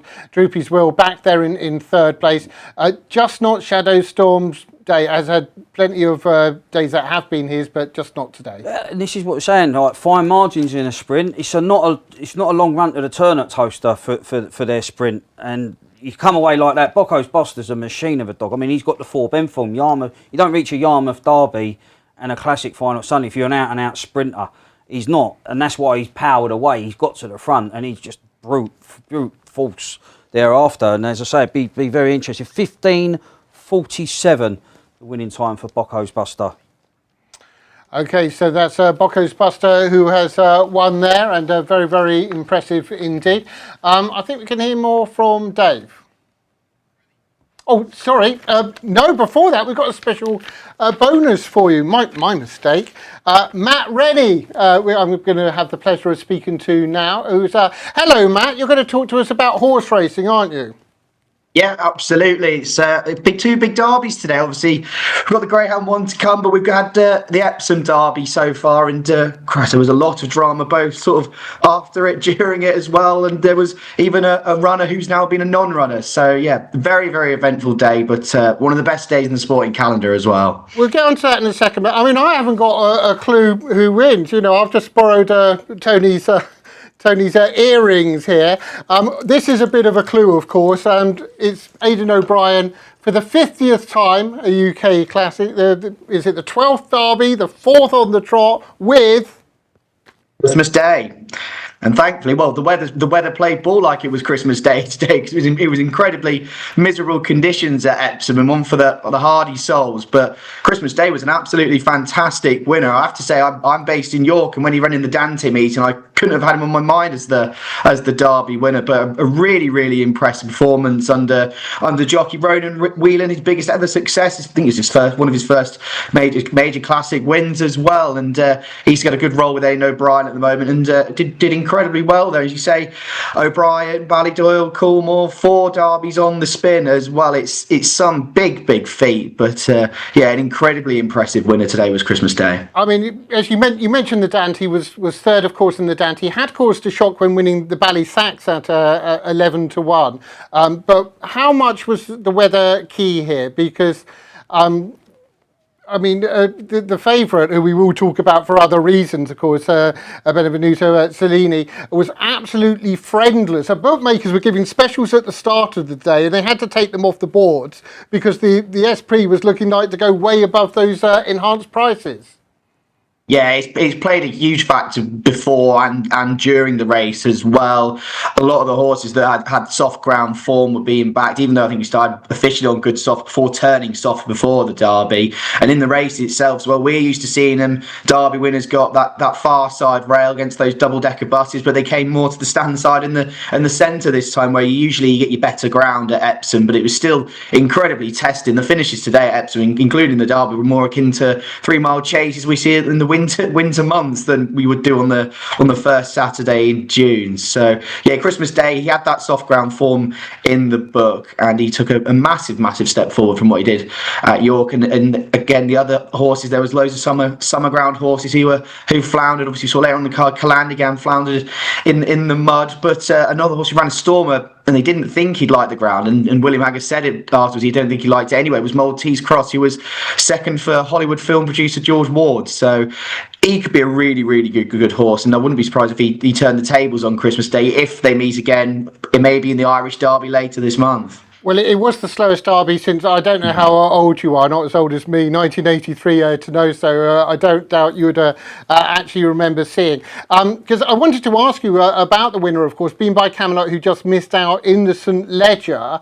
Do you think that with Christmas Day and Aidan O'Brien perhaps having better, if you like, arc horses and things like that, that the St Ledger and indeed Maltese Cross might be where they turn up later on? I'd say absolutely. I think we saw Aidan O'Brien tried the route with it last year when Lambourne went for the St Ledger after the Irish Derby as well. It didn't work out then, but Christmas Day and the Maltese Cross, they screamed to me 1.5 mile horses, real sort of those middle distance stayers, rather than can you drop back and have that extra bit of pace for the mile and a quarter races like the Eclipse and the Jubbly International. They screamed of they'd give him a go in just keep him at 1.5 miles for the Irish Derby and then the St Ledger. you're always wondering, was this a classy derby? Last year's one probably wasn't the best derby we've seen, and I think it might be similar this year. Not to obviously dampen any spirit, because he was a brilliant winner, but I think you will be seeing Christmas Day in town at Doncaster in September for a bid for another big classic win. Just one last question. You mentioned it at the start, Matt, the controversy. Benvenuto Cellini has been deemed a non-runner. I was talking to Sam, the producer, when we came in. There we can see the image. Now, I said that when I covered South African racing would definitely have been a non-runner. I wasn't aware that we employed that rule over here. Can you tell us your understanding of what happened and indeed the decision that's been made? Yeah, so it's through BHA Rule H6, I believe, and what it is it changed it after a horse called Harry Angel ran in the Commonwealth Cup a couple of years ago, where he had a similar instance, I think, where his leg went over one of the stalls, and it basically impacted a possible chance of, they believe, of winning the race. But what it is now is that if they're not deemed to have a fair start, they can be deemed to be a non-runner. And what happened with Benvenuto Cellini was his near hind leg was caught. Well, he put his leg on the shelf of the stall, essentially, where the stall handlers probably have to stand to get them in. And they're saying Ryan Moore went into the stewards after and said it impacted sort of his fairness of the race and how he could brake. He was a bit slow away and was a bit further back than I'm sure Ryan would have wanted. So 20 minutes after the race, and while they were doing the presentations with the King and Queen on stage, the stewards' inquiry bing bong went, and he was deemed a non-runner. So, but it's the first sort of, I believe, the first major instance we've seen this in a huge race, and the ramifications could be quite big. It's going to open a big can of worms. There's been a few, punters and trainers and the like saying this is speaking out against it and slamming the decisions, because where do you draw the line? If a horse misses the break by 10 lengths but it's just slow away, is that deemed as an unfair start in a way? No, I don't know. I thought it did little to impact his chance. I think he just didn't handle the ground, and he wants a real quick surface. And you didn't see him tailed off at the start of the race. He was well within the group. So yeah. Then of course there was a Rule 4 deduction, 25p in the pound for all winning bets. And of course, after declarations were made on Wednesday, if you placed a bet on Benvenuto Cellini, you got your money back. And we've had a lot of the major firms. They've waved against the Rule 4, and so they're being generous to the punters. But yeah, incredible drama really from a horse that finished low down the field and admittedly is the favourite. Yes, absolutely. Now, just very, very briefly, Matt, if I may, and I will just quickly say, in South Africa you get jockeys playing up to it after something goes wrong. Thundering On yesterday, so impressive in the Oaks. I haven't seen a horse win a classic on the bridle, approach a furlong out on the bridle that easy. Again, I'm showing my age here. Since Montsure, I think it was 1999, in the Irish Derby, just came up like that. And that's what we saw with Thundering On. Seriously impressive. Oh, magnificent. I was, when I was watching it yesterday, I just went, wow. Like, you thought, is it going to find anything off the bridle? And boy, did she. It was a brilliant masterful ride, and I think she's going to be. I think she is a superstar filly. I think she's one of those, like, the next enables we've seen. I texted a few racing group chats, and my dad asked me, there's your ARC winner. So I think she's an absolute superstar. Dylan McMonagle, a fantastic ride. It was just a case of push the button, but we're going to have such a fun season with her if this is only the start of the great things to come. She was unbelievable, and I've never been like wowed factors with a horse like that for a very, very long time. That's brilliant. Well, she may be a superstar, but so are you, Matt. We do thank you so much for joining us, and I hope to see you again soon. Absolutely. Best luck all for tonight as well. Really looking forward to watching the Greyhound Derby. Brilliant. Excellent. What an extremely nice and knowledgeable man. Yeah, I mean, punters definitely got stuffed today, didn't they, if they bet Christmas Day with the old Rule 4 deduction. We just heard Matt say that, and I was chatting behind the scenes. I said, I think because it's Derby Day, a lot of people are only having 1 or 2 bets a year, they might waive it. And I hope that more bookmakers do waive it. Double whammy for the bookmakers, though, because they've got to obviously refund for the favourite. They can afford it. But if you want to bring punters in, you can't have it on, if it was the same, if it was Grand National or something like that. It's not the 320 at Worcester. But as it opened a can of worms now going forward, because there's going to be more scrutiny on when horses do fluff the start, and they're going to be like, do you reckon it's because it was the Derby, so any other race they'll just treat as a normal race? It was extreme. we saw the picture and we didn't even know what part of the anatomy it was. We could have a good get. Well, we didn't know it was a part of anatomy. It was that weird. It wasn't just that they fluffed the start. It was to have the leg up like that. But maybe. Yeah, because horses do play up in the stalls. Some need to be loaded later, and they're some are lunatics in the stalls. But as I say, I'd be a rich man if I could get me money back for all my dogs that have missed the break for playing up in the boxes. If it's a new rule, I'm up for it. Now, someone who never plays up, straight as an arrow and top man to boot, is of course Paul Hennessy. Well, I'm now joined by Susan and Paul Hennessy, who were responsible for 2 finalists in this year's Greyhound Derby. Unfortunately, only one has made it. Lenny's Tank withdrawn. Tell us about that first, please, Susan. That was a big blow to us, obviously, from the elation of how hard he worked to battle back to get up to qualify. Total elation going home. We were on the boat, we were actually flying, and then just a routine piece of work, and sadly he pulled up lame after it. So it's just one of those things. Awful for it to happen this week, but look, you've no control over some of these things, so we'll carry on. Thankfully we still have won, and hopefully he'll make the most of it. And that blow cushioned, as you say, for you guys, because you've got one in there, but also for Lee Craze, the owner. You know, fortunately, he's got another dog in there as well. Definitely. I actually thought about that during the week. I said how tough it would have been if it had been another owner. It's tough on anybody at any stage when you have to pull out of a final, but the Derby final, it's a bit of a... But anyway, look, it's great to be here. It's a privilege, and we'll make the most of it. I'm assuming you guys are quite happy with the draw down the middle in Trap 3? Yeah, we're very happy, delighted. Yeah, look, we're an inside runner, so and actually he hasn't run out of Trap 3 here. He's been in 1 and he's been in 2. So yeah, we're delighted to be in 3. So happy days. I've just seen a few of the clan, the crew that you guys are travelling over. How many are we expecting from the Hennessy clan tonight? We have 22 plus, and then about 14 as well. So yeah, we've big numbers tonight, big support. You have to enjoy these occasions. This is what everybody dreams, hopes for this night. It's the pinnacle of the year. It's a derby, and you have to enjoy it, and you have to make the most of it. And the Hennessy's will, and the Crazes. I'm sure. Paul, this dog's got a little bit of the Priceless Blake about him, I fancy. In the final, smash out of Trap 3. What are you saying? Well, that would be lovely if it happens. Look, all I can tell you, the dog is in brilliant form. And that's all you can do, to have a dog in the form he's in after maybe 5 rounds of this competition and 2 trial stakes.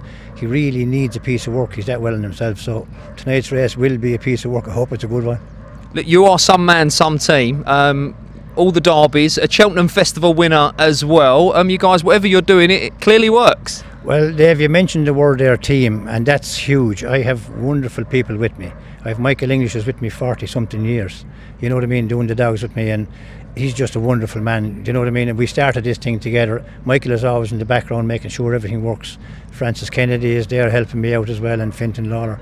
You know, they're great lads. I can rely on them. They all know what's needed, but they're fantastic people to have support team, you know. And without those, this wouldn't be possible. And Tom McLaughlin comes over, brings the dogs over for us. Tom will be here tonight. But yeah, it's a team effort. And as I say, we're blessed to have an excellent team. We always had, you know. 2 in the final, all 6 out of Ireland as well. Let us have a go next year, Paul. Is that all right? Yeah, no problem. Work away, you know what I mean. But look, it's tough going. Like, we were here almost here last year, semi-finals, and we got put out the semi-final, and it's a huge challenge, but we love it, you know what I mean. And Kevin sets his sight on trying to pick out these dogs for us. The Kennedys are fantastic breeders. We've had great success with dogs that we've bought off them, and that's more part of the team, you know what I mean. So yeah, it's wonderful, and we're privileged to be here. It really is. I know people that work really hard in the Greyhound game and never get to the final of a derby, and they're great trainers, but we're just blessed to have had some of the nice dogs that are capable of getting there, you know, the kind of a way. Well, it's not by luck or coincidence, so we wish you well. It's a pleasure as ever to have you guys over for the Derby final. Good luck. Thank you very much. Appreciate it. God bless you. Yeah, really couldn't meet nicer people. They are absolutely fantastic. They really are. Now, our next action will be the Elite Electrical and Automation Limited Bitches Trophy. We've got our betting guide for you from our sponsors, Star Sports, and we'll bring that up for you. Blackstone Opera, always going to be short, 11-8 on, 7-2 Slick Skylark, 5-1 Bombshell Bullet, 6-1 Headford Lily, and 14-1 Newin Jolie and All Right Twinkle. Yeah, look, Blackstone Opera, she's been ticking over extremely well since winning the Brighton Bell. Obviously, Strike It Sky was a warm order for that particular event, but Blackstone Opera popped up at a massive 16-1 and has done the business in odds-on fashion since, and is the one to beat, but worried about the draw bang on the rails. With 3 heats to show you, we'll kick off with the first of those is Bombshell Bullet from 4 beating you in Jolie. Yeah, another nice bitch for Belinda Green. Got some good form figures to her name at Hove. Likes to get to the front, and she sort of digs deeper. She likes the hustle and bustle of a race, as she's shown on this occasion. I mean, New in Jolie, the lightly raced sort for Maxine Locke, has kept her honest in this particular contest. But yeah, I think she'll give one a little bit of racing room round the opening couple of bends. But she likes to send the hustle and bustle of a race, Bombshell Bullet.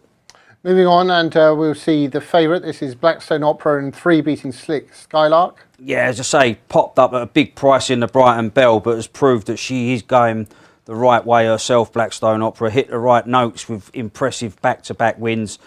As I say, if she can trap and get to the front, she's a relentless galloper at the moment, and she probably will break the hearts of the opposition, but will she trap as Slick from red? Yeah, very impressive. 1 from 5 in red, but one of those was behind Strike It Sky at 30. Is that red at Towcester?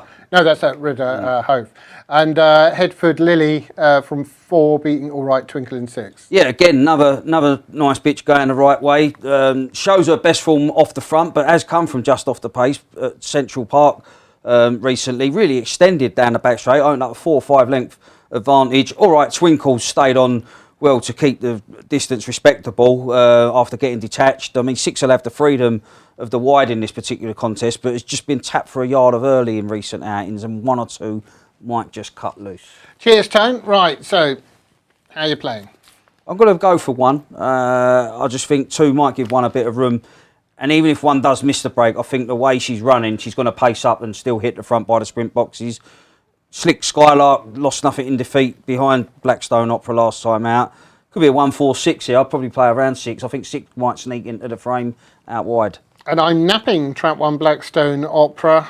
I shared Tone's concerns about Trap 1, but is just running so well. Has got top-notch form, obviously won that Brighton Bell, and 2 Bombshell Bullet will move out. That said, Belinda Green, she's going great guns, had a couple of winners. Yeah, the kennel's certainly in form, and whatever happens now is a bonus because she's already had a nice couple of winners, and yeah, she's a good sort Bombshell Bullet. She likes the hustle and bustle when she turns in the front rank. Frankie Lucas has been on, says he's enjoying this show a lot. Thanks for the coverage. And obviously you asked what your favourite Derby winners was. Stuart Williams, Westmead Hawk, without a shadow of a doubt. And Ian Langford says favourite Derby winner for him was Loyal Honcho, trained by the legend Seamus Graham. I was lucky enough to become friends with Seamus on his visits to Wimbledon. The man was a genius and a gentleman. That's from Ian Langford. Oh, hello, Ian. Long time no see. Betting Blackstone Opera 6-4 on 130 Slick Skylark. 6 is Bombshell Bullet. Headford Lily at 7s. 14's All Right Twinkle. 20's New in Jolie. Yeah, look, 1's a deserved hot pot in red. If she continues to do what she's doing, she's probably going to add another win to her tally. But again, we've seen some upsets. If you fluff the start, you could be in big trouble because there's some capable types in this race. Keep leaving those comments on YouTube and getting in touch Twitter at RP Greyhounds, and we would love to hear from you. And now, hopefully you'll be cheering home the winner here, because it is the Elite Electrical and Automation Limited Bitches Trophy.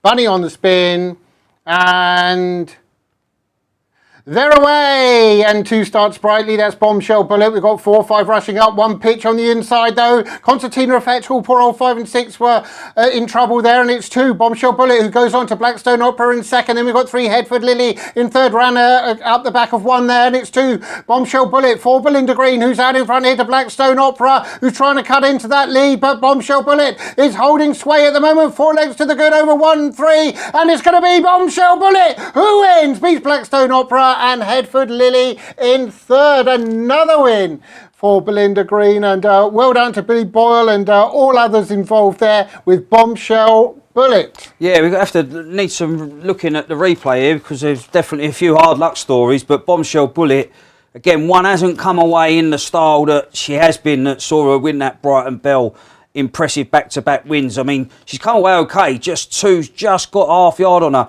One's tried to muscle her way to the front, 5 and 6 have wiped each other out, but it was sort of all of a sudden two's just found herself 3 lengths in front after all the shenanigans in behind, and we saw how game she is. She digs deep when she's challenged from the front, so she was never going to get beat from this position, Jason. No, absolutely not, and has done it really well. And another 1-2 for Hove. Well, they had a 1-2-3 earlier on. Newin and Jolie and All Right Twinkle, as you said, Tone, unfortunately, chance all gone at that first turn. But that was Bombshell Bullet wanting it. I mentioned Billy Boyle.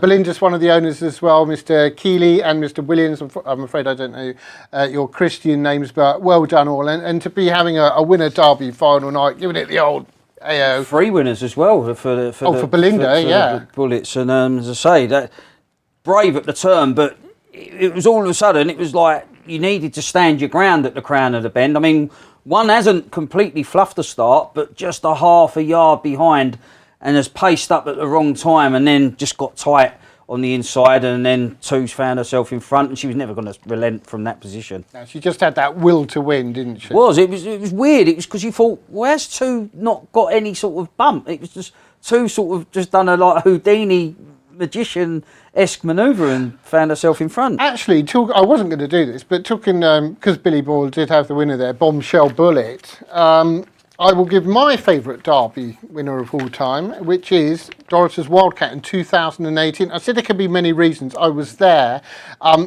Remember, there was the Droopy's Verve, Dorothy's Wildcat. Mm-hmm. You know, there's kind of 2 of them. Verve actually went off favourite there. I'm pretty sure, and someone correct me if I'm wrong, it was Charlie Lister's last Derby final runner, Dorothy's Vic as well.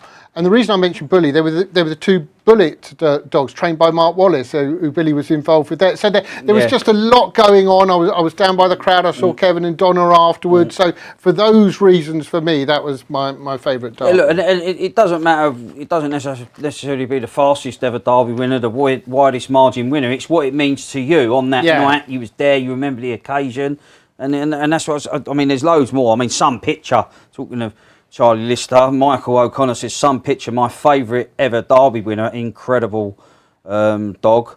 And like there's so many like dogs you could just list off of going back all the years of Derby winners. I mean, you've probably seen more than me, which is without a shadow of a doubt. Someone knows all about big finals and Derby finals is, of course, Gilbert Anderson, obviously associated with Pat Buckley, and Dave caught up with him. We'll get on to him in a second. But just going back to the owners at the moment, this is the time, isn't it? I mean, you've had the week, you've led up to it. Lee Craze, as Dave mentioned in his interview, what a up and down week he's had. 2 in the final, then 1 drops out, but he's still in the Derby final. Yeah, the sport's a roller coaster. It's probably the most frantic roller coaster you'll ever ride. Greyhound racing, being involved in greyhound racing, the ups are brilliant, but there's also some downs. And obviously, look, to have 2 Derby finalists is fantastic. I mean, I know the Lenny's dog was going to be the outsider, but it doesn't matter. It would have been nice to have the 2 6 go to post tonight. But you know he has been there and bought the T-shirt, don't you?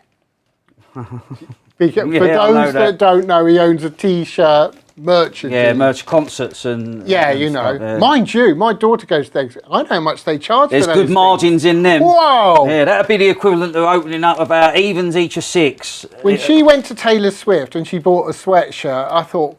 Crikey, I've had holidays abroad. Yeah, the margins in them are big, so as I say, be evens each of 6 if it was a bookmaker selling merch. But if you are watching, Lee, if you have got a Brotherhood of Man one going, and it's an extra large,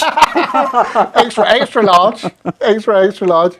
Okay, we can hear from David Gilbert Anderson now, and we've got a reaction to the puppy final. Will you join us in the jungle, the betting ring, and Gilbert Anderson, the sing-along man, sing-along Polly in the plate final. Obviously not the Derby final, Gilbert, but did she run well last week? She ran an absolute cracker last week, and like she's a strong staying bitch, so you'd always expect her to come late anyway. But and like tonight's race, it looks like it's a nice draw where she's 2, but the 2, 3 and 4, if she can escape the 2 and 3, then hopefully we'll get home and get away with a bit of luck. Listen, the bookmakers were licking their wounds last week. I think it was some of it down to you having it on. There was a little bit my way as well, yeah. Some man to have a dog in the kennel with, of course, Pat Buckley. He's got Hackney Corner in the final. What's the word from the kennel?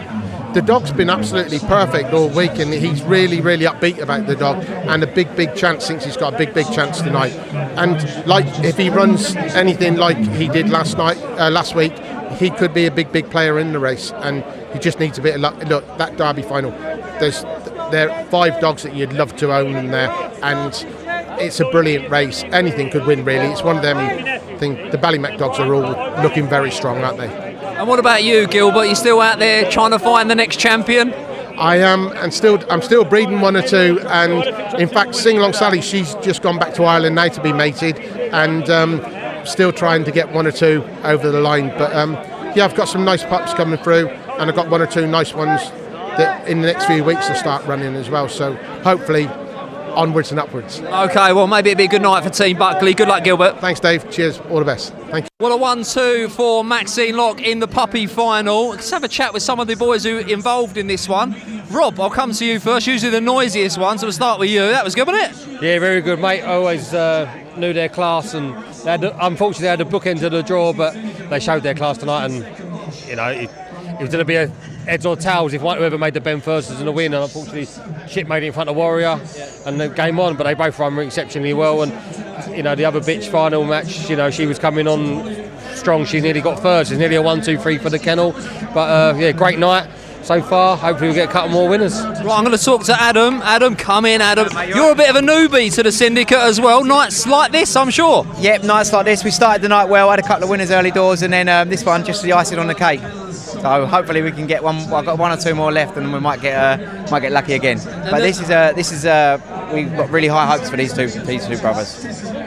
And of course, you know the kennel is going from strength to strength. Switched to Central Park now, and you yourself are involved in plenty of dogs. A certain Underground Gold a little bit later on as well. Yeah, we got a few runners left. Underground Gold, Blue Jig for the boys. I think we've got a few. I can't remember the other ones that are left. You've got so many, Adam. Listen, I'll leave you be because I want to speak to Jack Russell. I'm just going to shimmy on over here slightly. Jack, very quickly, we are here for Racing Post, talking to the winners on the biggest night of the year in the sport of greyhound racing, and it's lovely to see you grinning from ear to ear. You guys putting a hell of a lot into the sport. Brilliant winner there. All these nights when it's really cold and wet and dark, this is the night you want to be here. It seems good now, but it's a long time to get here. You know that, Dave. It takes a long way on it to get here. And when you do get here, you've got to enjoy it. And 2 really nice pups, the first 2 home there. Yeah, we wasn't sure which one to win. Couldn't make my mind up, but I thought they might cut each other's throats, which lucky they didn't. So I was a little bit worried. Bit of a transition period for the kennel, obviously switching to Central Park, but a team, a syndicate, a kennel getting stronger and stronger. Well, to be fair, Romford were very, very good to us, but our dogs are more suited to Central Park. We want Derby dogs, and 491 is such a great track round there. A good running surface, a great track, and they've been very welcoming, but take nothing away from Romford, they were fantastic, mate. Listen, enjoy your night, Jack. It's been an absolute pleasure watching you guys grow and grow. Dave, thank you very much, mate. Thank you. Thank you very much. Well done, boys.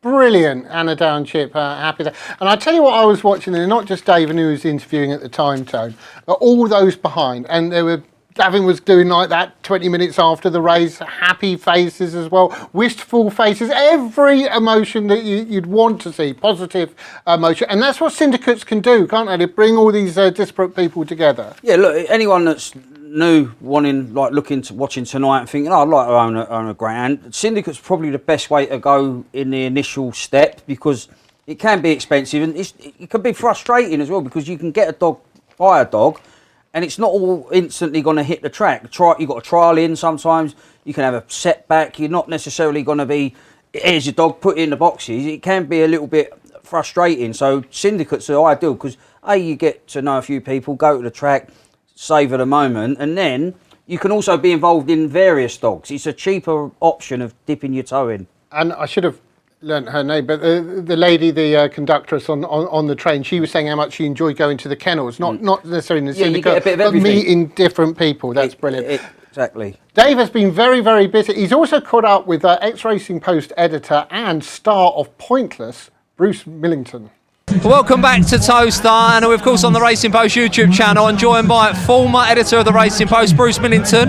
It's lovely to see you, Bruce. Back to your roots. Well, former Greyhound reporter for the Sporting Life all those years ago. Yeah, I used to come to this every year to work for many years. I think my first derby was 1984, which was the last ever meeting at White City, and then I used to work every derby at Wimbledon. Loved it, absolutely brilliant night. And this is my first time at Towcester for the dogs. It's great, really good. I'm sure you've probably been here for the horse racing, right, back in the past. What do you think of this place now? I think it's really good. I still miss the racecourse, but they've done a good job of the dog trade. It really does look good. I kind of, when the concept was announced, I thought, well, isn't it going to be a bit far away? But it's actually really good. It works well. Fantastic atmosphere. Really enjoying it tonight. Weather could be better, but never mind. You can't have everything, can you? Well, there's got a few hardy souls downstairs. Grand racing alive and kicking by the looks of it. Well, you'd love this to be common, wouldn't you? Unfortunately, it's a bit of a, not a one-off, but you know, it's not the norm, is it? And I was lucky enough to work in ground racing during the years of Ballyregan Bob and Skirlow Champ, and you know, they were absolutely sensational days, Dave.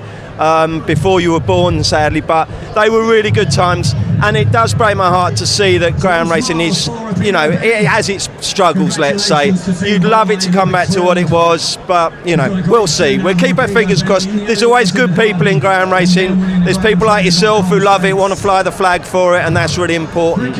And hopefully I might even back the winner anti-post, because I followed a couple of good judges and backed Ballymac Duffel. Mr. Bullen, who is the #1 judge. You put it up as well, didn't you? I did. I know you all, every year you message Tony. He's in the studio tonight as well. He's a good man to follow. Oh, well, he gave me Droopy's plunge last year at 33s. Duffel this year. I mean, I've known some good judges down the years. Roger Jackson, all the way back to Alan Isherwood and those guys. Tony's as good as anyone. He is absolutely mustard. So we've already had the place part, and hopefully he can get it done. But I don't know. It's a difficult final, isn't it? Very, very difficult final. I mean, really, none of those 5 winning would surprise you too much, would it? What do you fancy? I fancy 2. Listen, I want to get more on you because it's lovely to see you. Obviously, the Eagles are flying high, but you must have the bus pass now, right? You retired? What's going on? Not quite bus, but I think I'm 60 in December, so I think I do get reduced train fare, but I'm looking forward to that. I need it the way I'm punting at the moment. But yeah, no, it's good. Enjoying it, mate. Enjoying watching you and Steve on the golf show every week. That's brilliant. You're doing a great job with that. And yeah, it's nice to be able to enjoy racing, sport, dogs, betting, just as a fan, you know, going back to what I did when I first fell in love with it. It's still a brilliant game. I hope that they can sort everything out with all these silly affordability checks, not silly, but over-the-top affordability checks. And I hope that racing, betting, dog racing can thrive, because they're great people and it's a brilliant, brilliant hobby to have, brilliant interest to have. We'd all miss it, wouldn't we? Well said. Lovely to see you, Bruce. Have a good night. Thanks a lot, Dave. Cheers, mate. I should say the Pointless gag was because he did appear on Pointless with his daughter, and she was very good. I'll leave that there. But that sickening, I've got to apologise to everyone, that sickening little bit in the middle when your name was invoked, Tone. Well, I have to send a tenner in the post now, but the amount of cost of a stamp, it'll probably be £7.50. But no, I've known Bruce for years, say, from the Sporting Life days. We had Bob Betts. He's the one that's to blame for me sitting here, because he started off my career giving me a chance at the Sporting Life, and it's been a pleasure talking about a sport that I've always loved. It runs through my blood. My dad, who passed away last year, I've been brought up in the game, so yeah, it's just a pleasure to sit here and talk. Well, the way it's gone tonight, I don't think I'll be sending any tenner. I'll be having owe money, but no, look, it's just fantastic, and it would have been nice to blow the froth off a couple at Towcester tonight with Bruce, but you got me in the studio instead. Yeah, well, that's all right. You've got your water there, so he insisted on that. He became a right diva before the show. Where's my water? Where's my water? Anyway, next up we've got the PricedUp.bet Derby plate, and where we can show you the betting guide to that, and we can see Sing Along Polly, who they were just talking about, is 7-4.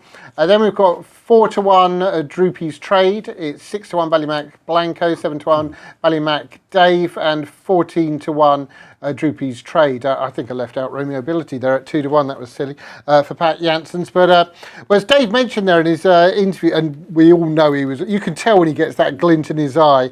Sing Along Polly last week he fancied very much, and I saw your Off the Leash programme. And Dave napped Sing Along Polly, didn't he? Yeah, I think you did last week. My ears are just about recovering from the oi-ois that we had from Jason last time out. But it's only a 4-dog race, but Romeo Ability, I mean, he surged to the first turn. But Sing Along Polly, who had lost a little bit of ground when beaten by Romeo Ability in the first round, she's turned in pursuit, and providing she didn't make any mistakes when challenging. It's difficult to pass at Towcester going into the third bend, but she's had to bide her time. And she picked her moment over the top, high, wide and handsome. Jason was screaming at this point. Great finish, and if she can repeat this, she probably follows up. Yeah, I mean, that was very, very impressive. Let's have a look, though, at Ballymac Dave beating Droopy's Trade and Ballymac Blanco. Yeah, mixed race for Esther Driver, because No Better Feeling was in 3 in this particular race and was eliminated. But Ballymac Dave, since switching to a draw bang on the rails, now this has proved fruitful rather than a hindrance, because he's a dog that's just been coming from off the pace anyway, and great run from here. You still think he's not going to get the verdict, but 4 and 5 just bumping each other, and then all of a sudden over the top. He's not on the rails, Ballymac Dave, but he's over the top. Late surge and great run from Ballymac Dave. Yeah, there's actually, which is unusual, obviously, because we've had the Derby. There's been a preponderance of races with a lot of early toe. This race, a little bit different to that. Yeah, I mean, you want Sing Along Polly to track, clear the inside and turn in pursuit. I mean, look, Romeo Ability, he was anti-post favourite for this event. I thought he was quite short. He was like 7-4. But he's in the final. I think he's got a tricky draw. Like, he's going to have to look really lively. I mean, look, he's under the bars last week. He needs to be under the bars again from trap 6. But I think 3, if clearing the inside, turning handy, you know she's game, and she's going to be, in the second half, she's not going to be found wanting. Because sometimes you can have it's kind of like an old chestnut, really. You've got 6 railers, and they say, well, you want to be in 1 or even 6. But here, it's not quite the case, because Droopy's Trade, if you watch Droopy's Trade from Trap 5, actually kept pretty straight. Yeah, and it's not that, it's just the initial 3 or 4 strides for Romeo Ability. He's got to come away really well. I mean, Droopy's Trade, he went deep in the Derby. I think he won the first 3 rounds. He got to the quarterfinals and Droopy's Trade. So he knows the track really well. I mean, Racket All Brute, could he be like, I know he's beaten on merit behind Sing Along Polly and Romeo Ability, but he's a dog that picks up the pace in the second half of a race. If this is scrappy, it plays into the paws of a strong running type. Ballymac Dave could come over the top late again. Ballymac Blanco was Laurel's finalist at Dunstall Park. But I think Sing Along Polly, I think Pat Buckley was confident last week. You could tell in the interview, very calm. He wanted the dog in the van to be calm, and she did it really well. It's in the eyes with Pat. Yeah. Look at the eyes. He had those steely kind of boxer-like eyes. Now we can see the market now, 7-4 Sing Along Polly, 11-4 we have Romeo Ability, probably because of that draw. Ballymac Blanco at 11-4. We've got 11-2 Ballymac Day. 6 is Droopy's Trade. 20-1 Racket Hall Brute. Do keep these comments coming in, and of course the emails and RP Greyhounds. Yeah, Frankie Lucas, he had Bombshell Bullet. He put that one up in the previous race, and he's going with Droopy's Trade in this particular contest. Ian Langford's been back on, says, I think Jason knows my favourite Scottish Derby winner though, as I called him home. Oi, oi, the Spy. Yeah, Hold'em the Spy. Lots of people's favourite Derby winner, Scottish Derby winner, but it was one of those dogs that just really grabbed the imagination. Oh yeah, he was a thrilling come from off the pace dog, and he was one of those that could quicken up at a vital stage of a race. I always like them dogs. Got something about them. Yeah, they have. Right, here we go then, and with the weather you can see on the camera there's a little bit of water. Tone, remind us who you're going with. I've got to be with 3, but I think 25-1 Racket All Brute. If it's a messy race, he's got to make the frame. Priced up, .bet, Derby plate. Best of luck, however you've chosen to play. Sing Along Polly is the favourite in 3. Bunny is on the spin and they're away, and it's a pretty level break. 6 though. Romeo Ability is now asserting, cuts across as well, leads up to 1, 2, 5, 3 out the back at the moment. Sing Along Polly as Romeo Ability goes on by 5, 6 lengths over 5. Droopy's Tradies move through into second. Ballymat Blanco in third. Then we've got 3 trying to make ground, Scuppered on the inside, but Bird could have flown here with 6. Romeo Ability leads up to Droopy's Trade. 2 Ballymat Blanco trying to get into it. 4 Racket Hall Brute staying on, but it's Romeo Ability who wins. 6 beats 4 and 5, I think. Tight for the places, no doubt about the winner, Romeo Ability. Yeah, unbelievable run. I mean, he was anti-post favourite for a reason now, Jason. And bigger price. Yeah, tonight. I mean, I didn't like the draw whatsoever, but he's come away in the fashion that he needed to. I mean, it seems like put him in any draw at these Towcester trap. He's got the mechanism perfectly. I mean, he's paced up well. He hasn't broken extremely slick, but he's paced up well, made his own luck at the turn, 34 kilos, edging across. All of a sudden, he's 4 or 5 lengths in front. Sing Along Polly had 0 chance from that position. Racket Hall Brute's run an absolute blinder. We said 25 to 1 for a dog that stays on in the second half. Anyone that's put him into forecast mixers has had a right result, because 25 to 1 finishing second. But yeah, look, Sing Along Polly, she couldn't give the winner that much start, and he's run really well there. And it does look like a 6.45, doesn't it? We don't have to wait and confirm that, but it certainly looks like 29 dead, the winning time. So, not very quick, is it? Track maybe getting a bit old in? It could be, that could be, but Romeo Ability, Pat Janssen too, I think, was it last year? Well, he obviously had the Derby winner. I think he had about 3 others on the card, or certainly 2 others. It was just seemed to be Pat Janssen's, Pat Janssen's, Pat Janssen's. Tonight it's Belinda Green. Yeah. So you have a spell like that. I bet if you look back at previous Derby, you'd have a trainer that's had a right purple patch. Oh, of course you do. Of course you do. But well done to Pat. And Dave Firmager, of course, as well. Owner breeder who just put an awful lot into the game as well. Each of them have won a Derby in the past with different dogs, not together. But they have with Romeo Magico and, well, Pat's won it twice, obviously, with Plunge and Thorn Falcon as well. Now, someone who'd dearly love to win a Derby, it means a lot to him. He's put a lot into it. The main man at Towcester, Mike Davis.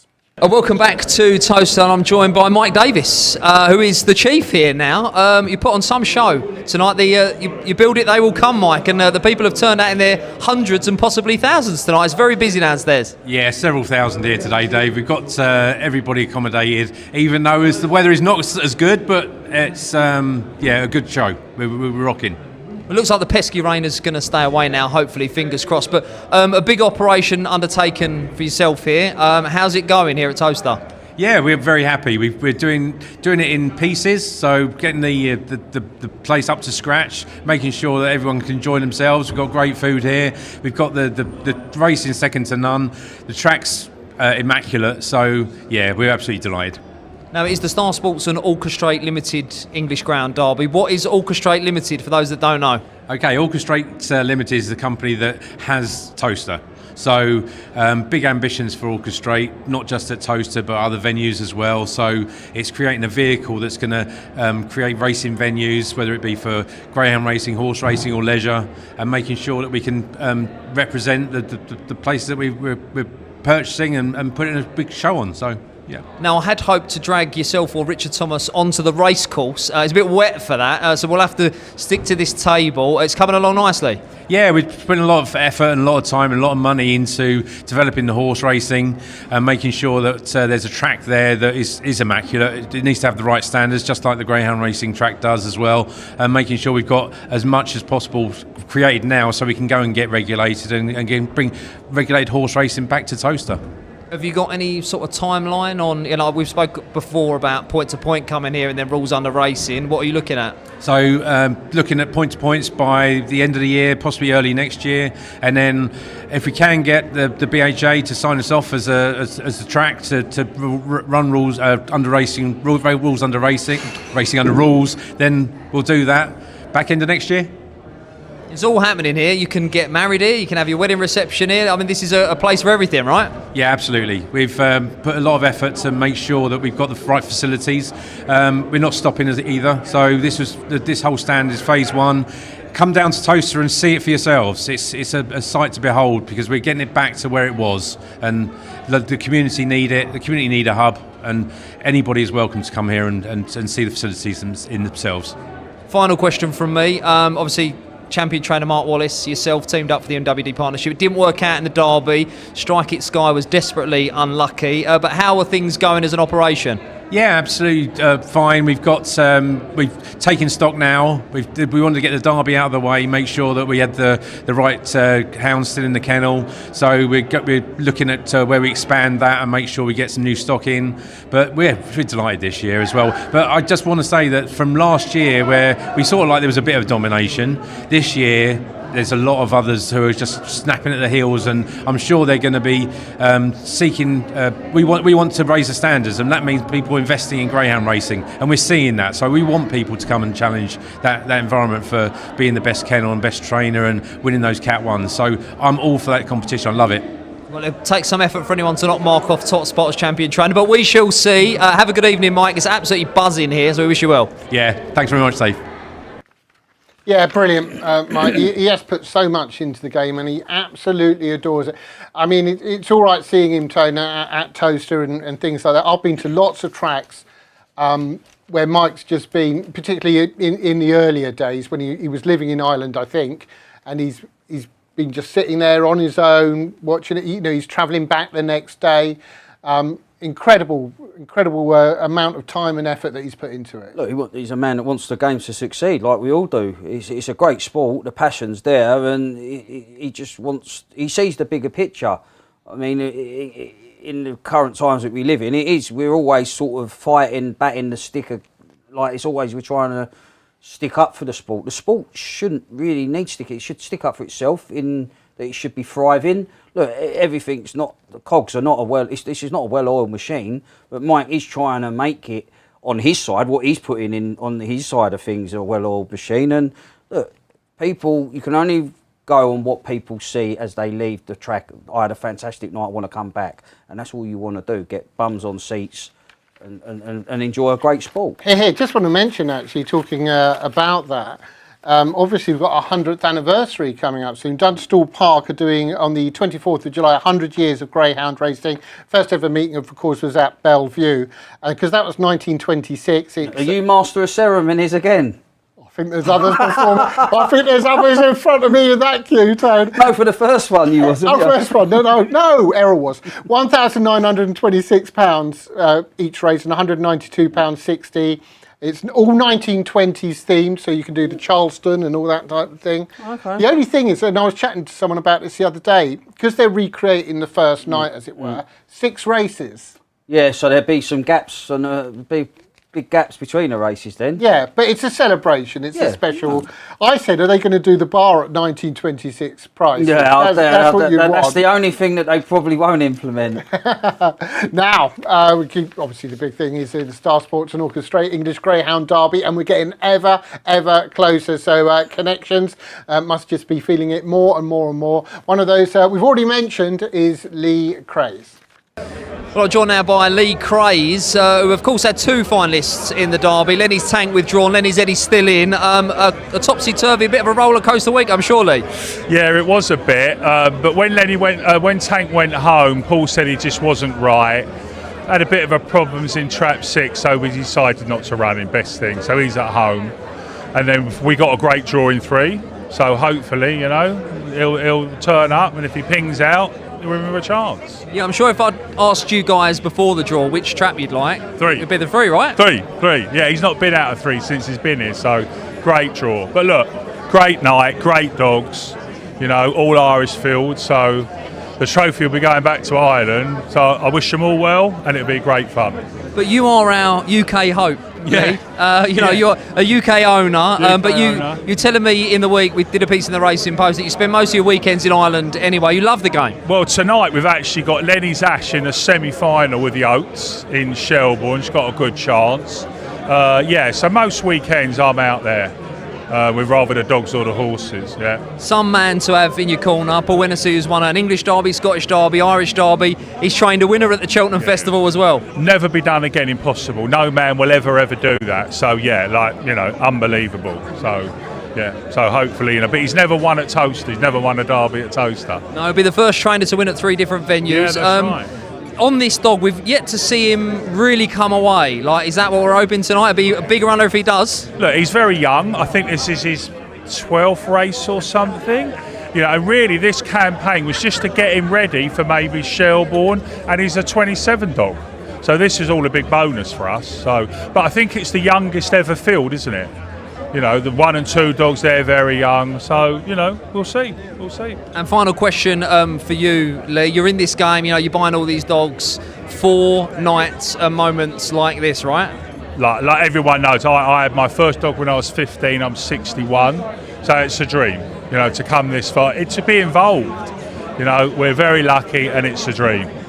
And we'll see what happens. We wish you well. Good luck. Thank you very much. Top man, and really, and I know I'm saying that a lot tonight, and that's because it's true. Just simply loves the game, Tone. Yeah, and that's the thing. You can't make up. It's just there. As soon as you see people speak, you can see the glint in their eyes, like the passion that they've got for the sport. As I say, because it is a frustrating sport. You've got to take the rough with the smooth. It's no good doing well for 6 months. And then the second half, you've got to take the rough with the smooth. But when the good times come, it is brilliant. The adrenaline, the adrenaline that goes through your veins and that, just even pre-race, like the week to have the build-up, to get to the Derby final, then you've got that whole week. Must be like Christmas every day, you're a kid in a sweet shop and you've got free reign to put what you want in a big bag. No, but it's like that. You can't put a price on that sort of adrenaline and that sort of buzz that you get for the sport. I was talking to my wife the other day. I had to, legally, you've got to every now and then. And we were talking about our favourite old sweets. And she'd never had, can you believe this, never had a rhubarb and custard. No way. The only thing with the sweets, they split. When you get them, then you end up getting the razor cut on your tongue. I was partial to the old bonbons back in the bonbons. Yeah, the old bonbons. Oh, we had word for people like you, Tony. I didn't go to that type of school. Right, our next race is going to be the Great Bet Challenge Trophy. We're obviously going to have a big hot pot here in Trap 1, Droopy's Flair, who we can see 4-9, 9-4 Vagar, who won last year. Droopy's Flair 5-0 up over Vagar at the moment. Although it has been close in the past. Blue Jig Outlaw at 8-1, and then big prices: Chasing Larry 20-1, Unthinkable 33-1, Fabulous Hacker at 33-1. Tone? Look, it always looked like it was going to be a clash of the Titans in this particular final. They haven't met in the preliminaries, but they meet in the final. I think Droopy's Flair confirmed superiority over Vagar. Vagar's special. Again, she ran in the Derby. Always looked like a bitch that wanted the distance. Stepped up to 6 bends, won this event. She's since won the Grand Prix, traded blows with a cream over 6 bends, but Droopy's Flair, she's a real proposition. And this is Droopy's Flair from last time out, Jason. She's got it all. She starts, she stays, she's got stamina, and I just think that she's going to hold her position on the inside and break the hearts. Relentless galloper throughout. Blue Jig Outlaw, he's a decent sort in his own right. As Connection said, since Maxine's switched to Central Park, the dogs are better suited. He won an over 5.75 at Romford Blue Jig Outlaw, but he's coped well with a rising class and distance. But this is Droopy's Flair. He's tried his level best to get on terms, but she just heartbreaker. She is an absolute heartbreaker. Sustains the gallop. Ledger runner-up and Jacket runner-up behind Mongy's Wild. What more do you need to say? Exactly. Simply relentless and will be tough to beat here. But if she is to be beaten, then Vagar could be the one to do it. Here is Vagar beating Chasing Larry and Unthinkable. Yeah, Vagar's strength, her middle pace, she'll outmiddle anything in this race. If she traps on terms, she's going to outmiddle a majority of the dogs. And that's where she needs to put the daylight between herself and Droopy's Flair, because Droopy's Flair will be coming back at Vagar. Vagar's had to work really hard here. Chasing Larry has led for a majority of the contest, and then the class has kicked in. She was 5-1 on, and then she's gradually opened up. But she cannot afford to do the hard work and hit the front a later stage in this final, because it's not Chasing Larry that she's going to have to be looking in the wing mirrors at. It's going to be Droopy's Flair. So there we see Vagar winning, beating Chasing Larry, and Unthinkable. Droopy's Flair obviously is the hot pot here. They're very, very much the big two. So for people looking at TriCast, they might want to not play 4 to 9. I imagine the forecast will be odds on. In fact, it will be odds on. So to throw one in for a TriCast, who would you do there, Tom? Yeah, I mean, the way they're running, it does look like the first three in the betting will be the ones, because the time tells you that they've got quite a bit in hand. I mean, Unthinkable's got some decent enough form at Hove, but yet to really replicate that at Towcester, even though as one over course and distance, we look 43, yet to break 43 seconds. That's not going to cut it at this level. I think Chasing Larry will ruffle a few feathers early once again. Fabulous Hecker, she's been finding at least 1-2 good. She's got to St Ledger finals, so she's competed at the highest level. But I just think, if anything, I think if you're expecting Droopy's Flair to do the business, Vagar might be under pressure for second. So maybe 1 over 6, 1 to beat 6. Okay, thanks. 1 to beat 6 for you. I would just like to say hello to Brenda in rugby, friend of mine, Brenda, who's watching tonight. Absolutely loves the Greyhound, so hopefully see you soon. Now we can hear from Sean Parker, the trainer of Droopy's Flair. Well, welcome back to Towcester. We're creeping closer towards the Derby final, but the Stayers final is an absolute belter. Track 1, Droopy's Flair, red hot favourite, one of the stars of Greyhound racing. And her trainer joins me. Sean, it's lovely to see you. On these big nights, you want to be involved, and you are very much involved with Droopy's Flair. Yeah, no, it's great to be a part of these evenings. Great occasion. What can I say? You know, you've got the best dogs on show. It's nice to be represented, albeit we've only got Flair racing tonight. But no, just happy to be here. Droopy's Flair, listen, she's going to be a red hot favourite, but rightly so. How is she? Absolutely bouncing. She was running into fitness, coming into this event. It was just basically, you know, there was nothing else to really go for. So we thought we'd come down to Towcester, give her a trial round. She went well. And to be fair, Dave, she's been running herself into fitness as the competition's gone on. And tonight, I would dare say she is absolutely tip-top, spot on. Now, it's quite a stiff trip, the 712, but the further she goes, the better she looks. She's such a class act. I'm sure the trip's no problem whatsoever. No. When she's fully wound up, she sees out this trip, no problem. 700 metres, not an issue. I think. To be fair, I won't want to put her over any further. But this is sort of like plays to her strengths, not to her weaknesses, and you know, she can afford to sort of like come away second best and still give chase. So I'm pretty confident tonight she'll make a good account of herself. And just, you know, obviously we want to take in the big nights, breathe in what is a big final. But have you got plans beyond tonight? Have you mapped anything out for her? So if everything works out tonight, I'd sort of like looked at Brighton for the Regency. Obviously, looking further afield, it would be the St Ledger at Dunstall, which she's got track record there. She runs the track really well. And then anything after that, I don't look too far that way because, you know, anything can happen. But I would like to think of the foreseeable, it'll be Regency followed by St Ledger, and then whatever it may be, I don't know yet.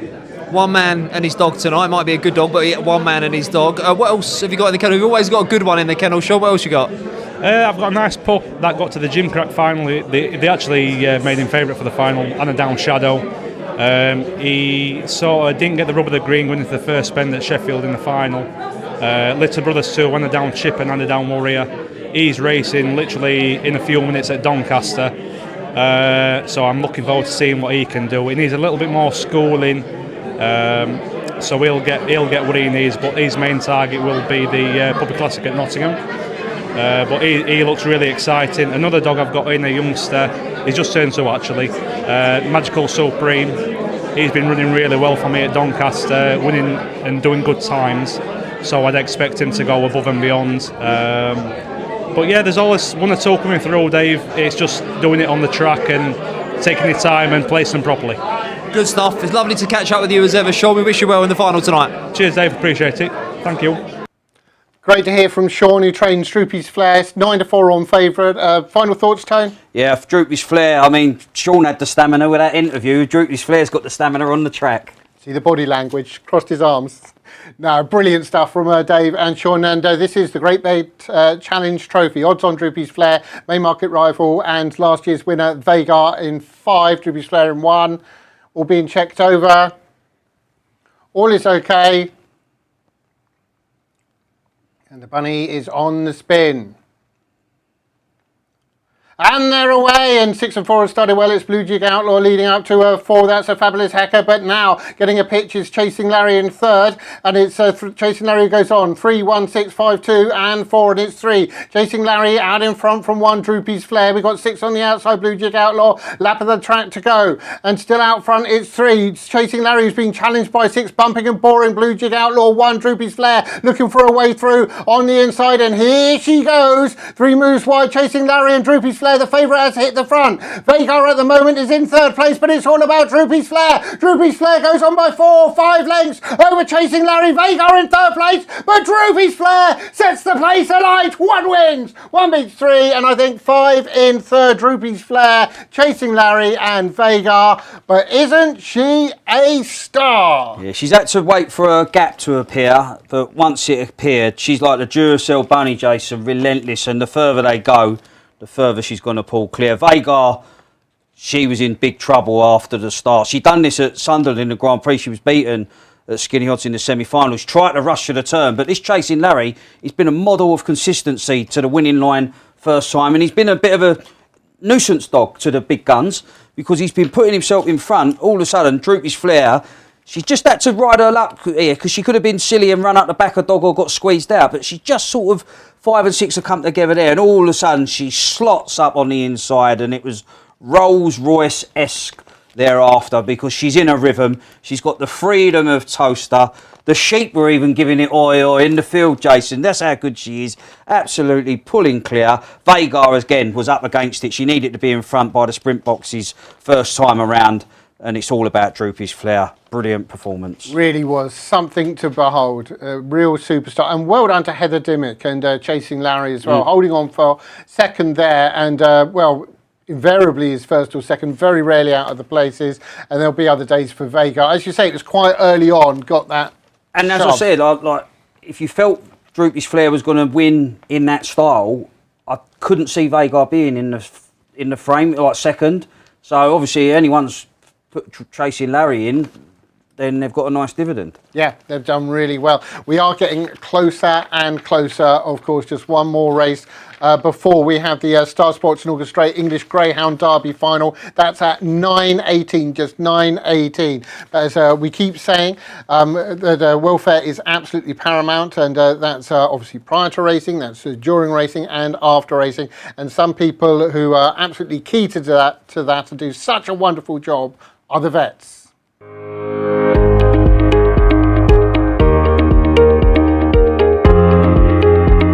We're here really as advocates for the dogs, so for the welfare of the dogs. We have sort of 2 roles, the regulatory role as well as the welfare and the first aid role. We have a responsibility obviously to the dogs as a whole, so making sure that the track is suitable for them to run on, that the kennelling conditions are suitable. So it's sort of looking at the whole environment, but then down to obviously the individual dog. We see the dogs as sort of 3 key points during a race meeting. One is at kennelling and then pre-race and post-race checks. So kennellings are sort of main opportunity on a race day to have a good look over the dogs. So I see the dogs moving around, walking about, going to exercise and empty, and it's all opportunities all the time. You're able to sort of see the dogs, and then when they actually come to you for checking over, there is adequate time to sort of go fully over the dog. So during kennelling, if we do find anything of concern, we have the power to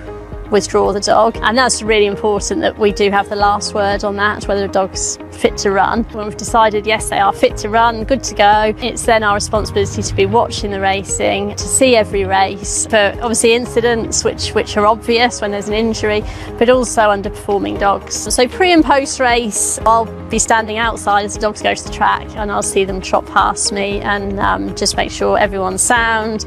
Again, they all look sort of healthy and bouncy and quite happy coming off the track. I'll see them at some point between the track and coming back to the kennels just to make sure they've all come off okay. Obviously, if there is any concerns, I can catch up with the trainer then. As a track vet, I think it's really important. Our role here, these dogs are incredibly lucky. They've got a vet on standby. It's then our responsibility to be watching the racing, to see every race, and then what action we take after that to make sure that we pick these up and we see them and we report back both to the trainer and to the racing office.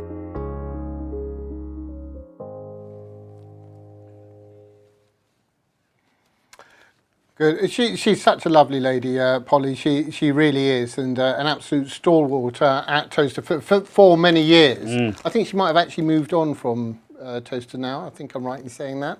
Right. But she really did such a good job, and always smiling. Yeah. Yeah. Whenever I see you're her, in the company. Well, I was just going to say, whenever I see her, I think she's the exact opposite of Tony Bullen. Because believe you at home, you're seeing him at his best. He won't talk to it. You're not allowed to look at him prior to the show. Now, what we would like him to look at, though, Tone to look at, is, of course, your comments, and do keep them coming on YouTube, and keep the tweets coming at RP Greyhound. And what have they got to do to that like button, Tone? Smash the like button. And subscribe as well. Have we got any comments? Yeah, Dave Hode says, yes, I remember Sports Night Derby coverage with Harry Carpenter. Presumably the White City track was close to the TV centre. I remember TV Trophy. Sports Night. So I used to love the theme tune of Sports Night. Yeah. But I'm not sure about Derby. Well, White City, I used to get off at White City when I worked at Ealing, halfway between there and Clapham, so that's the area. Yeah, it would be kind of near, I think, the old TV. And I think Dave Cornell had a nice tri-cast combination, tri-cast in one of the earlier races, so that was a nice combination tri-cast there, and everyone's taken away by look at her go. Wow, Thomas says. Frankie Lucas, that was impressive from Droopy's Flair. Yeah. And as I say, yeah, she's one of the top stayers. Frankie Lucas been back on. He says Strike It Sky in the next race is my pick. Well, best of luck. The thing about, very briefly before we move on to that Droopy's Flair, do you remember, Tone, I'm sure you do, Top Trumps?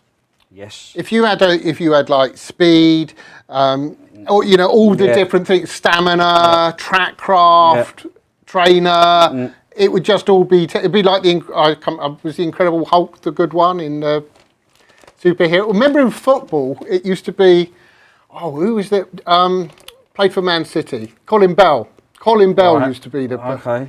I'm showing my age, right? I'm showing my age. Right. Our next action is the Premier Greyhound Racing Consolation Derby Invitation. And we can have a look at the market here. Scooby the lady, who I do know that you liked. Earlier on in the week, Tony's 4 to 5 favourite here. Strike It Sky just had the tip for 100 to 30. We've got 6 to 1 Underground Gold, 7 to 1 Gold Cash Warrior, and the other Chief.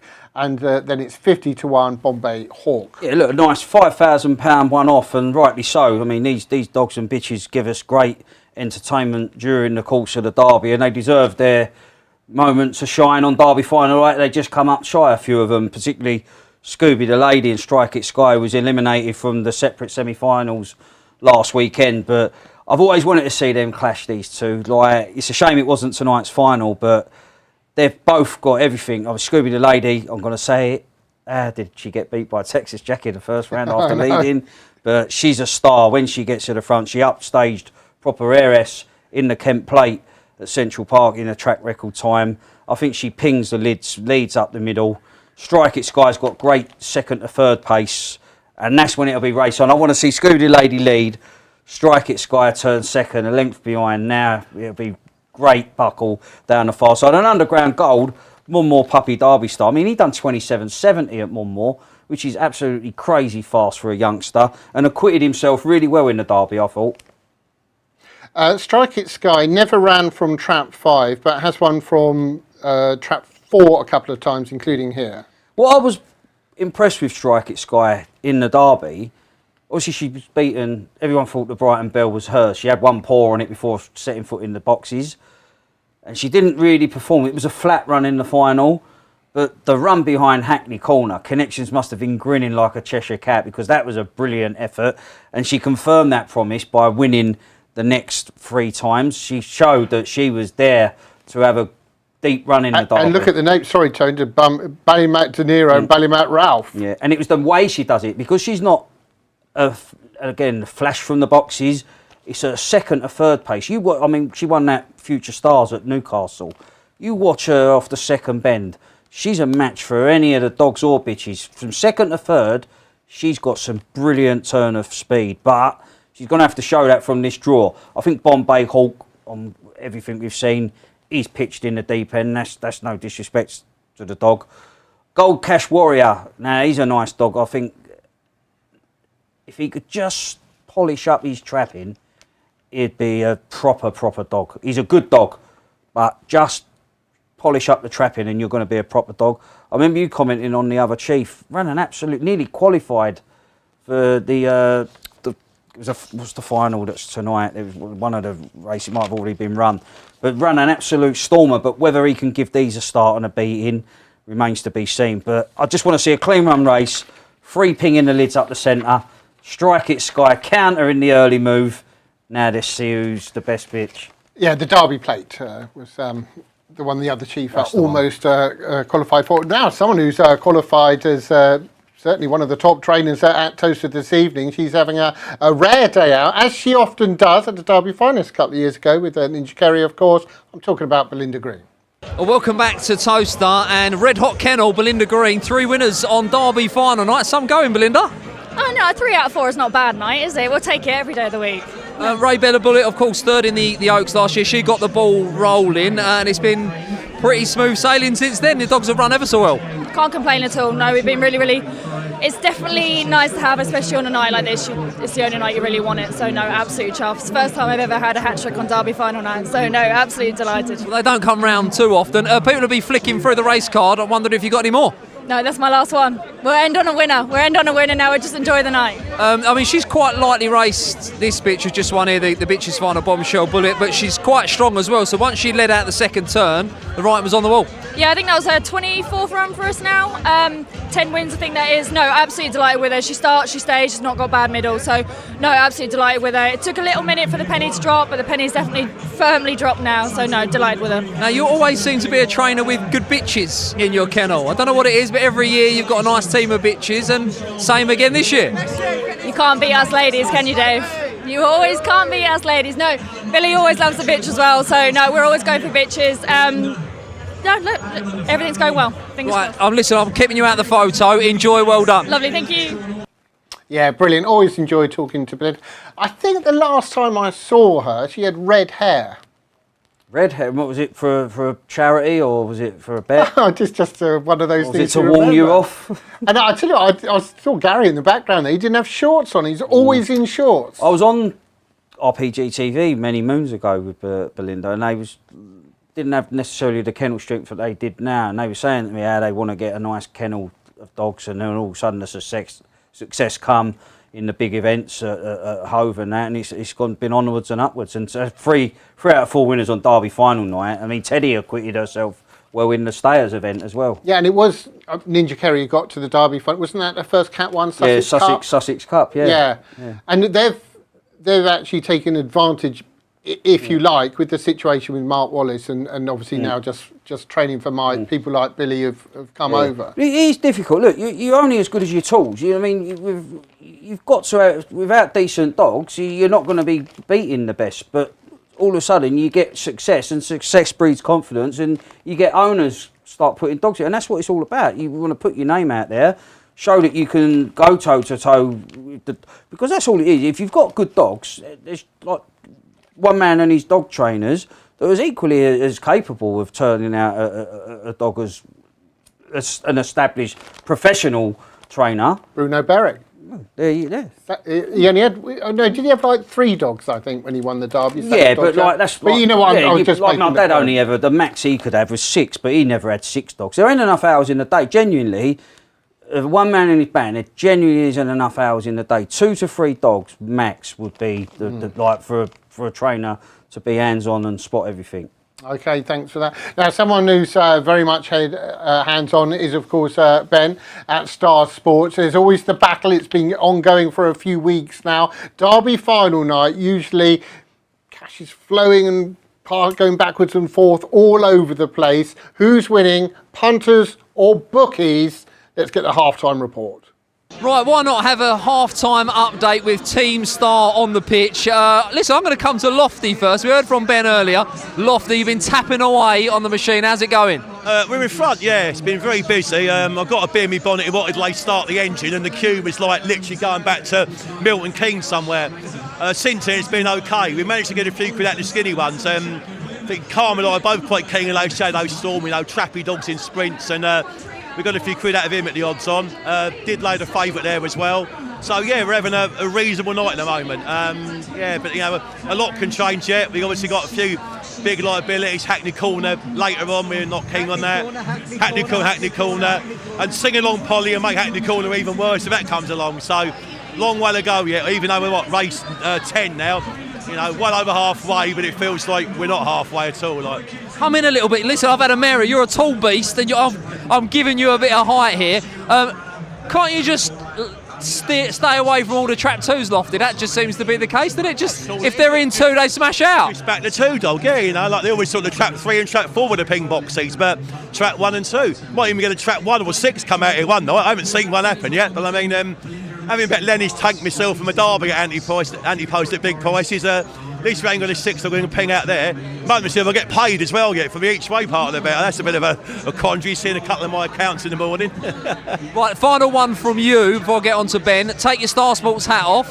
Who's going to win this final? I want to be with Duffel. I did bet him when the draw come out. I just thought he had the right draw. If he can just trap slightly better, I think 2 will go middle. You think 5 and 4 might come together on the run up. That leads 3. I mean, 3's the one that I can't fancy, but if he traps out and goes round in front, he'll win. To me, I think the winner would be in front at the second bend, and that'd be it. I'm a Duffel fan, and so I bet him at 7 and 2, and again I'm on the SP, but tale of woe for me, Dave, all night, innit? You better stick a pen there. Let's get the violin out over Lofty, Ben. Ben, it's a joy watching you on the pitch. You come alive, Derby final night, ushering them in, trying to reel them in. This is my place. I mean, I'm blessed to have found Greyhound racing.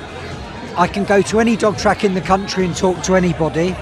It's such an open and friendly community, and but I just feel the pressure, like I know you do, that I'm so grateful to the game. But nobody forgets their first Derby, and remember. So tonight, somebody will remember one of those 5 dogs for the rest of their life and become part of us, won't they? But it's when I'm here, I just feel at peace. I feel it's just my place. I just feel happy. So far, so good tonight. There, we heard from Lofty that you guys might be ahead. Every year I speak to you, Ben, and you say we iron it out in the first 5 rounds and hopefully get it back on the final. I think that this year we probably got to the final about level. We had one really bad night, then we won it all back. We got to the final about level, but we've lost the place money on... The place money has taken the book with Hackney Corner.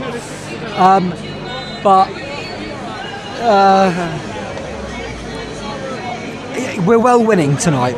We're well winning. We just don't want Hackney Corner, that's it. Right, those pesky bookmakers are in front then. I'll have to maybe try and catch up with you guys at the end of the night as well. I don't really mean it, but good luck, Ben. You're a gentleman. 7, I think. 7 times they mentioned Hackney Corner. No, they won't let it lie. You remember the old Vic Reeves? They will not let it lie.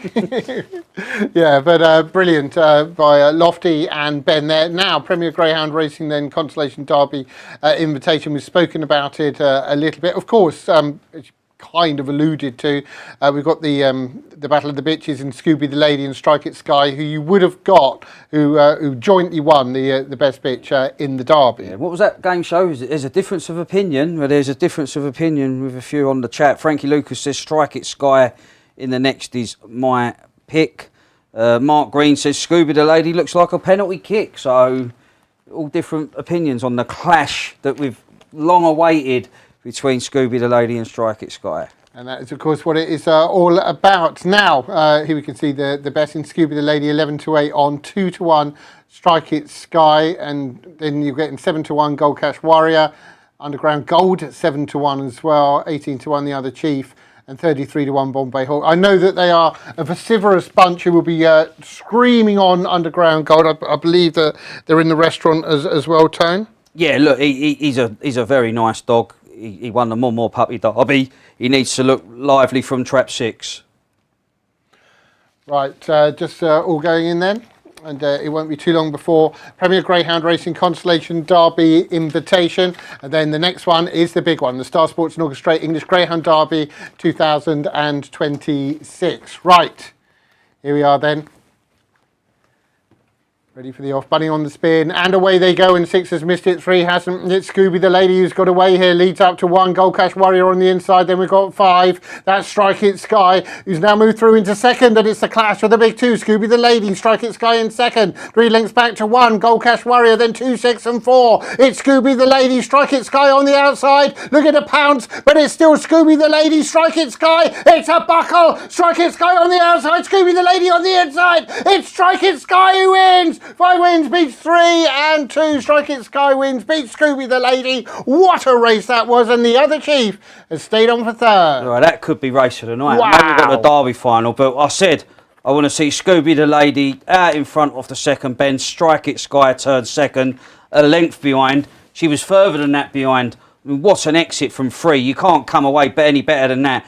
Strike It Sky has been very brave at the bend. 1 Gold Cash Warrior on the inside. She's bustled her way to get that length and a bit behind down the back straight. I told you, Jace, her second to third place is a match for any dog or bitch in the country. She's still at the fight. It's hard to pass round in the bends at Towcester. She's waited for her chance, straightening up for home. This is Scooby the Lady, the Kent Plate winner who's pinged the lids over the top. Strike It Sky. And even the race for third was brilliant.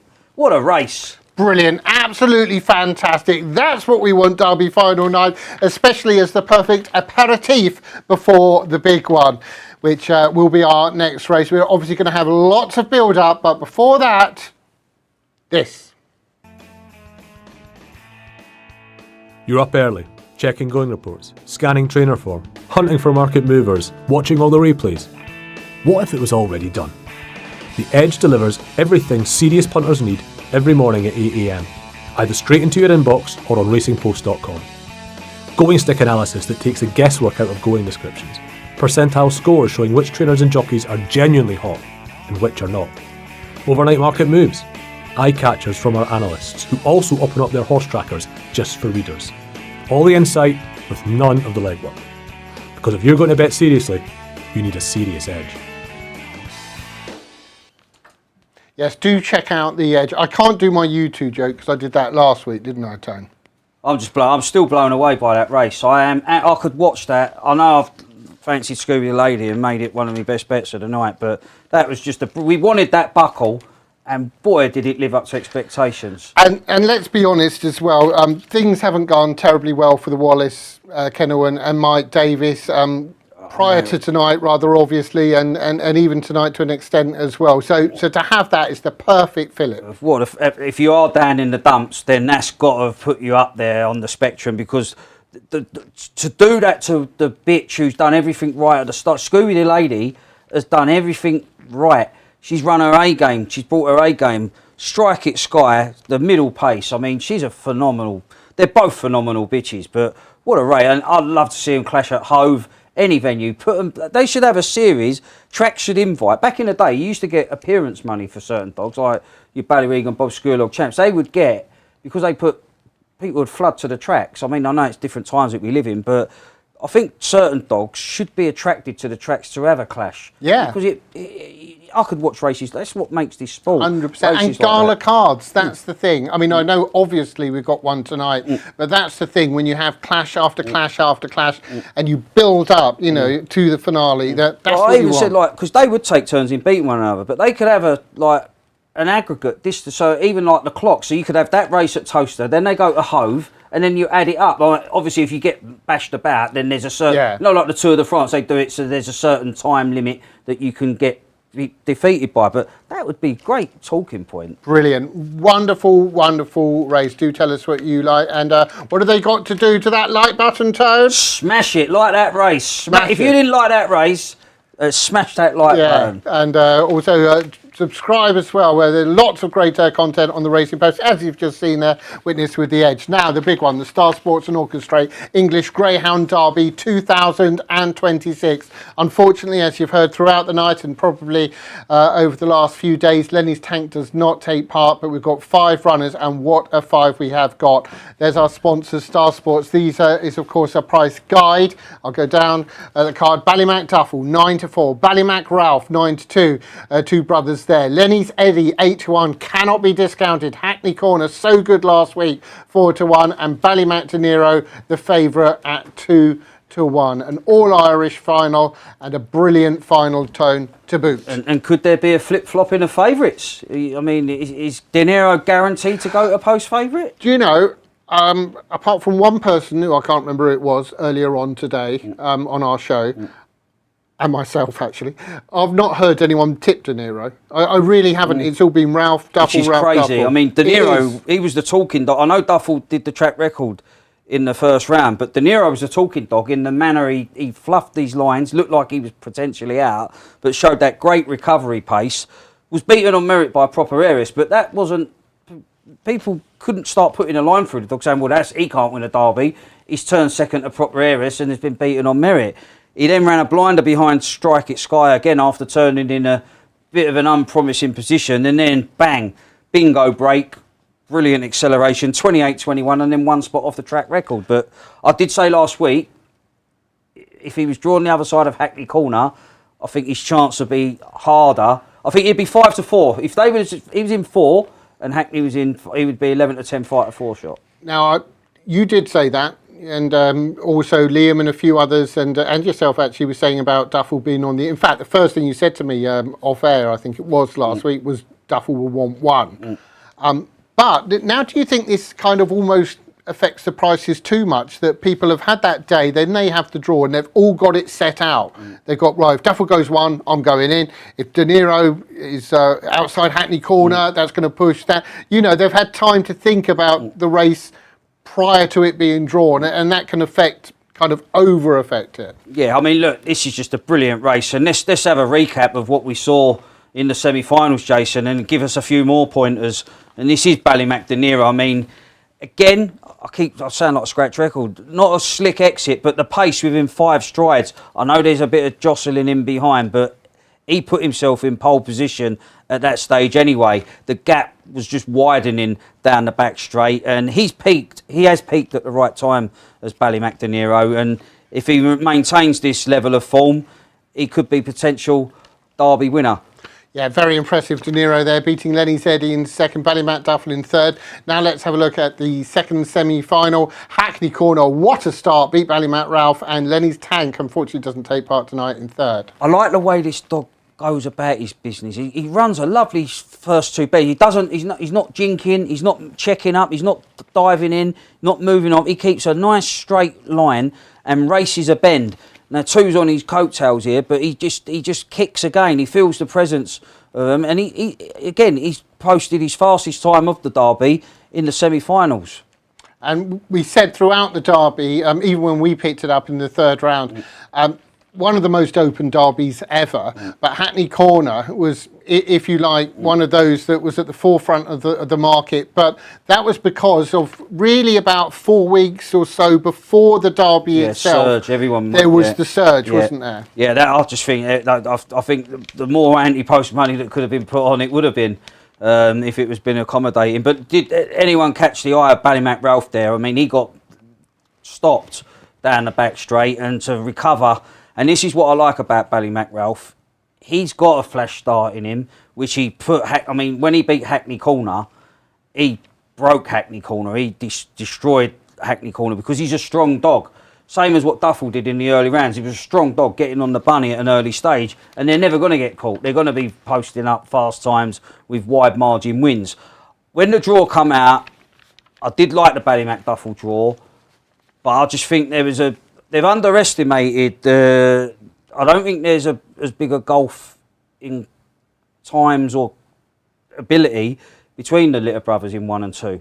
If 2 leads 1, if the race we've just seen, if Scooby the Lady is Ballymac Ralph and Ballymac Duffel is Strike It Sky, I don't see Duffel beating his brother, and vice versa. I think if 1's in front of 2 off the second bend, or 2's in front of 1, I can't see either back running the other. I was actually kind of surprised when Liam was being interviewed earlier, and he said, pick Ballymac Duffel, and he said, he's a dog that can make up a couple of lengths. Now, ordinarily, undoubtedly, but I agree with you, Ballymac Ralph, if De Niro or Hackney Corner have got 2 lengths on you. I'd like to have the dog. If there's a dog out there that can give Ballymac Ralph a start, and if Ballymac Ralph traps in the fashion that when he beat Hackney Corner, then if there's a dog out there that can beat him, then I'll be astonished. But this is a great race, and Lenny's Eddie, I think he's got his draw now. I know he's going to have to win the Derby, whether Lenny's Eddie was in 1, 2 or 3, he needed to boss the inside. So it's irrelevant where he was drawn, really. I think that he's wanted to be middle. Like, he's being drawn on rails, he threatens to jink and move off. He could keep a straight line and get a smash break. If he does, he's capable. And he has got, he's been very consistent at breaking. In fact, probably the most consistent breaker throughout the whole thing. But he has got a better break in him, and we do know that. And that's the thing about this race. There's so many imponderables. And just another word about Liam, all these Ballymac Duffel, Ballymac Ralph, Ballymac De Niro. I'm pretty sure I'm right in saying, going into it, Ballymac Satanta was the most favoured of his run, and that's the thing. He brings them over in a different way. And to be fair, Paul does as well, and Pat. It's a different to the old traditional, this one that, this one that, this one that. The thing with Satanta, he was smash and gone. He was a dog that he can't turn 3rd, 4th dog and qualify. He was either going to win the Derby by probably winning every round, or like getting chinned late. He needed to be off the front. Whereas these 2 Litter brothers on the rails, Duffel, like, he was stunning. Well, look at, he's not seen another rival. All of a sudden, when he won that at 9-2 on, he had no business winning that race, let alone qualifying. All of a sudden, it was like, look, he can't go the pace, which he couldn't. He couldn't go the pace of the dogs, but that was probably more his normal style. Connections were more amazed at what he was doing in the first 2 rounds to what he's done in the latter part of the Derby. And something we haven't really seen so much this year compared to other years, and I know we've got the new traps and they've done tinkering with the track itself and things like that, is dogs needing a few runs to get to really run Towcester well. I'm not saying they haven't needed a look, but they seem to have learned the penny split a lot quicker. If you would have said to me that the 28-second barrier was going to be threatened at Towcester 500 metres, I'd have been like, what planet are you on? But the track has changed. It is a faster track than what we've known in previous years. Like the attack point maybe at the bend is different. It has got quicker. I never thought I'd see a dog threaten to break the 28 seconds for 500 metre distance at Towcester. But we're only 2 lengths shy of it. I'll be amazed. If it's broken, I will be surprised. That's some run. Yeah. Some run. I think 28, it ain't far off it, but I just think that's the surprising element of a 500 metres at Towcester, that's even being spoken about, that it's possible, breaking 28 seconds. Well, you basically got to go, 2 lengths quicker than what we've seen so far? Yeah, and that's a feat. Like, when you're doing a 370 split, where do you find that extra? Yeah, we saw it with Epic Ace, we've seen it with Ballymac. We've almost seen what you consider the peak performance, the optimum performance you can see on a few occasions in this Derby. Tone? Yeah, just a few people going best of luck to the Ballymacs tonight. Paul Heron says, think Trap 1 will win, but good luck to all the dogs. Was so proud of my dog, Soul Focus. for getting to the semi-finals last week. Been a great derby and hopefully a clean run race, and the best dog wins. Michael's been on, says trap 4 all the way. Hackney Corner for Frankie Lucas. Lenny's Eddie for Paul Murray. People just saying it's just going to be some race, and looking forward to it. What a amuse-bouche that we've had the previous. If that was the amuse-bouche or the start, that was I think that was the main course that we've just seen in the bitches battle there. Oh yeah, this is coffee and cigars. Oh yeah, this is the grapes and cheese board that you normally have. Well, you eat in better places than I do, Tone. That's right. Just quickly go back to Soul Focus though, Debbie Calvert. What a performance, and that is what encapsulates the derby, because all these great dogs, you know, there's a lot of them who were similarly brilliant, similarly exciting. But so focused to go as far as it did, that was special. And you always get a dog that you don't expect. Look, it's an open racer. But Soul Focus was a lightly race type. It's not normally you get like a household name that we see regular on the open circuit running that goes deep. But what a buzz! I mean, look, Connections probably knew the dream was probably like up out in the sky. But you've got to be in it to win it, and to go that deep. I mean, it's obviously gutting to go out in the semis, but as Connections has just said, what a thrill that they've had. Now, I know it's vulgar to talk about money, but I'm going to have to do so because this is the richest racer of the year, obviously. £125,000 to the winner. Second, for those that don't know, 20,000. Third, 10,000. Fourth, 7,500. Fifth, 5,000. And it says others, but obviously that would go to Lindy's Tank, who's not running there. We'll get £3,000 as well. Look, in an ideal world, they'd be running for $500,000. Like, yeah, I know the money's nice and everything, but Connections, that's not the first thing that they think of. It's just winning the derby. That's an afterthought, the money. Well, it is, but it is equally important, Tone, and I'll tell you why I think that, because the fact that Greyhound Racing can command a race to have that type of prize, as you say, the Connections, they want the derby, they want to win the derby. I'm not saying they're going to give the money back, but they want to win the derby. But it's good for the sport as a whole that it does maintain a certain level, and it's level obviously with the Irish Derby as well. Yeah, it needs to be a minimum of 6 figures, the derby. It's got to be, if it ever went under the 6 figures in the year 2026, then your point is running. Is it the derby? It's not an elite race, is it? You need to have a very good prize tag, and all credit, look, to whoever sponsors the derby. But it'd be nice to see it worth. I mean, the Wimbledon one was $250,000, wasn't it? 250,000. Yeah. As I say, like when you look at other sports and what the prize money probably goes up on a sliding scale, whereas I think our sport just hovers. But look, that's the nature of the beast in the sport, and you can't knock the people that put their hands in their pockets. But it'd be nice to see it acknowledged for the race. It's the race of the year. It's always the most talked about race. It's the build up to the race, and to be worth big money would be fantastic. Now, it's due off in 3 minutes. I am hearing, or I did hear earlier, that there is a slight chance that the Greyhound Derby might go off just a couple of minutes late. Obviously, as soon as we get the pictures, we're going to have a look at those. Now I've got the show, Ballymac De Niro 7-4. So punters not put off 7-4.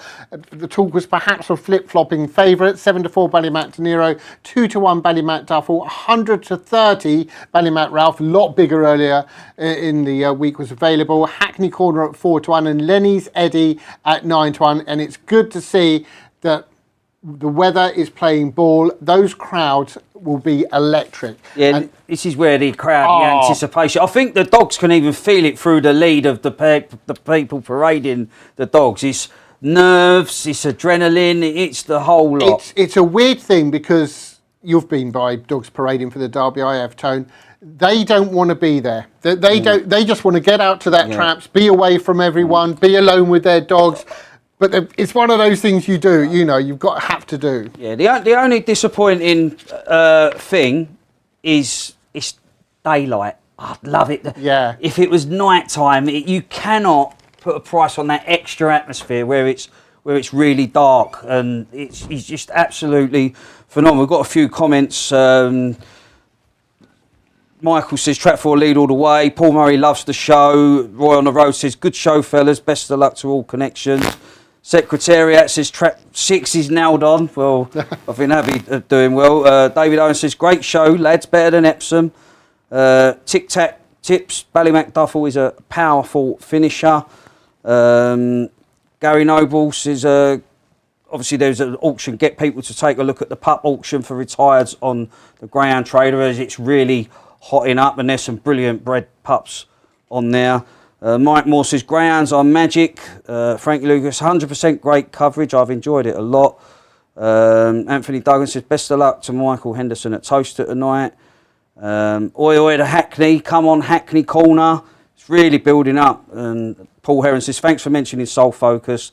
Means a lot. Best £6,000 that we've ever spent. Look out for our other dog, Soapy Joe. Obviously we have Soapy Suds who will be going over 6 bends when she comes back. And Christopher says if Trap 2 gets a clear run through the first bend, it's game over. Azza says De Niro wins, facts, and number 1 wins for Lee. It's all different of opinion, and that's what's brilliant about it. That's what you want now. That is why this is, apart from the fact we've only got the 5 runners, that is the ideal scenario. People will have their opinions, and you can pick in any 5 and nobody can argue with what you're saying because they've all got a squeak. There is a road to victory for all of them, and as I say, it's going to be that little slight delay, but don't worry, we're going to bring you the race and we can just see them again. And this is the time, Tone. This is the time. Usually they're the gregarious, they're getting in touch with people, but at the moment, or with each other, they're away from each other, aren't they? They're all in their own. Everyone's little doing bubble. you're in your own little world. It's not a normal race. It's not like you're putting them into a standard one-off open. This is you're just you're deep in your thoughts. You're hoping everything that's been put into the dogs is gonna the traps are open. It's out of your hands. Once that leads off and the dog is placed in the boxes, hair on the move. That's it. 28, 30 seconds later, we'll know. Right, okay. For the last time, I'm with Ballymac De Niro. I think, I was saying to you beforehand, Tone, Hackney Corner, love Hackney Corner, well, love them all, but Hackney Corner hasn't been as consistent at Towcester as breaking as De Niro, and if De Niro gets clear on the outside, could come together on the inside, but even so, I think if Ballymac De Niro comes clear, just does continue doing what he's been doing, I think he'll be a tough nut to crack. But Tone? Terry McGill says, hi Tony and Jason, I miss you all from the live racing from RPG TV. Strong fancy for Ballymac Ralph. Chris Fisher says, Hackney to beat Duffel. Mark says, come on Ralph. And Azza says, the orange vest only needs to trap level. Oi oi. Brilliant. Thank you very much for that. And Tone, you're with Ralph as well? Yeah, Ballymac Ralph, I just think that the price, he was just purely on price. I think I made him around a 3-to-1 shot. He was 5, and that was just a bit too big. If he beats them to the punch, if he controls the inside runners, he's going to give a good account of himself, come what may. Ballymac Duffel, a lot of people on. We had Lofty as well. They wanted Trap 1. And that's what I mean about having to wait for the draw. You've almost made a deal with yourself, a pact with yourself that, well, I said if he got Trap 1, I was going to back him. So you're kind of obliged to. Yeah, exactly that. And the thing is, I said, like, we've seen a few Trap 1s not really coming away. He's been out in 4 the last couple of weeks. That immediate switch to red the dog could just think, well, hang on, I'm in me rails posse. Yeah? I like this, and drive the bend. If he turns in a position, whatever's behind Ballymac Duffel off the second bend cannot win the Derby because they're not going to give him a start and a beating in a clean run race. And as we said, all these trainers have won the Derby before. Liam has obviously won it not that long ago, La-di-da. Paul Hennessy's won it on a couple of occasions, and Pat Buckley won it at Nottingham as well. So it won't be a new experience for them. It will be for some of the owners, but that doesn't matter. It's not something that you want to do once. It's something that when you've done it once, or in some cases twice, you just want more and more of it, don't you, Tone? Yeah, exactly that. And there's just loads of people commenting. Dave McManus says, watching from Rathfarnham, South Dublin in Ireland. Ah, lovely. Hello to you. Hello to you. And John Hall says, great coverage from a great racing venue. We must also get horse racing back at Towcester ASAP. Kevin Kenny, Ralph wins. It's just loads of different opinions. Well, we heard from Mike earlier on, and I did speak to him the other day, and that is certainly something that he's after doing. It may take a bit of time, he said, for, you can't just No, I start think up a racetrack. the point was going to be brought back, wasn't it? Yeah, I don't know. I didn't really ask about that, but I think the about 9 surroundings are months just to brilliant. It is a lovely venue. When you drive in there and you see that it's fantastic, but this is what we want to see. They are going behind Star Sports and Orchestrate English Greyhound Derby 2026 final. It is 15-8. Ballymac De Niro 2-1. Ballymac Duffel. After that 130. Ballymac Ralph. Liam Dowling such a strong hand. 9-2 Hackney Corner for Pat Buckley and Paul Hennessey's Lenny's Eddie is a 10-1 shot. And what shots they are. Final thoughts from you, Tone? Yeah, just look. Hope it's a clean run race. May the best dog win. That's all we can ask for. Star Sports and Orchestrate English Greyhound Derby 2026 final. £125,000 to the winner. This is the biggest race in greyhound racing. And the bunny is on the spin. I wish you the very, very best of luck. And they're away, and they're coming out of the traps, and it's 3 who's hit the front. It's Lenny's Eddie who's leading up here to 5 Ballymac De Niro, and then it's a few lengths back to 1 Ballymac Duffel, then 4 Hackney Corner there as well, then Ballymac Ralph, but it's 3 Lenny's Eddie who's out in front here, 2 Ballymac De Niro, and it's Lenny's Eddie who's leading up from Ballymac De Niro on the outside, who is starting to challenge now. It's Lenny's Eddie and Ballymac De Niro. Ballymac Duffel is absolutely flying, but as they come to the line, it's going to be 3 Lenny's Eddie who holds on from Ballymac De Niro and Ballymac Duffel in 3rd.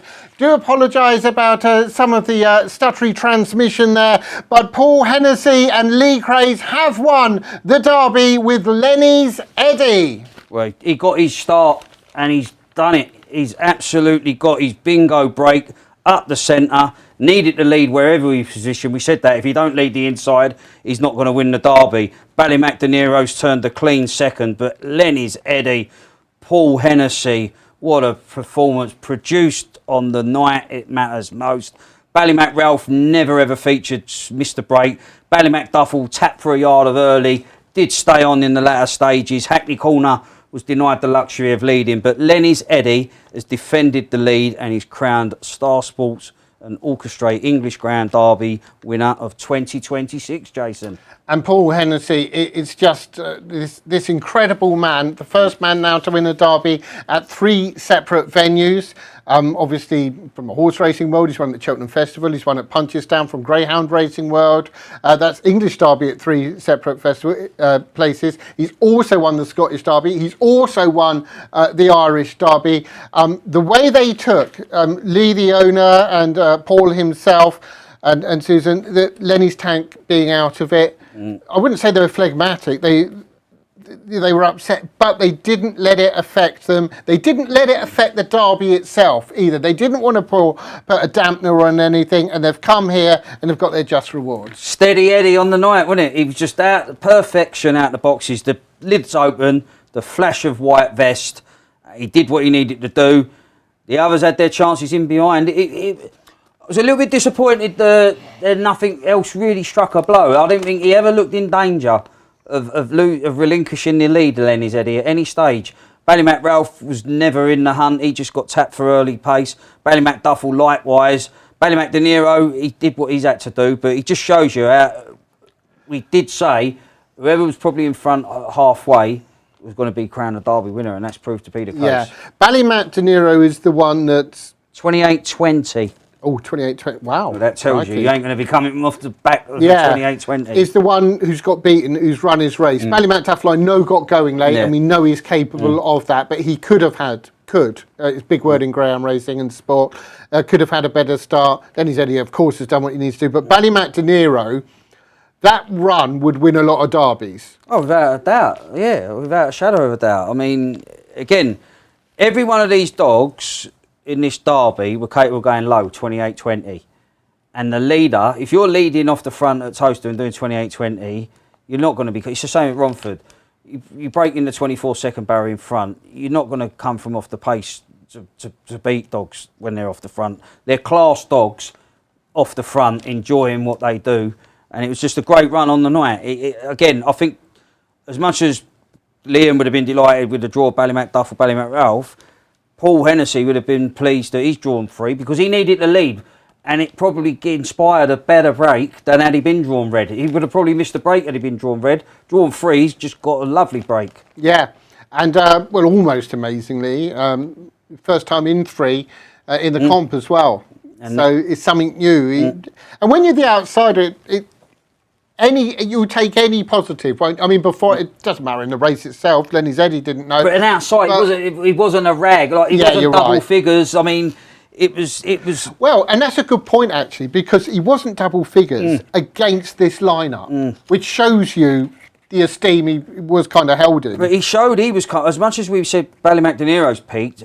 Lenny's Eddie was getting quicker, even in defeat. He went quicker, and he's gone his quickest throughout. That's when you want to go quickest. No good doing it in the first round. Track record, 28-20, final night.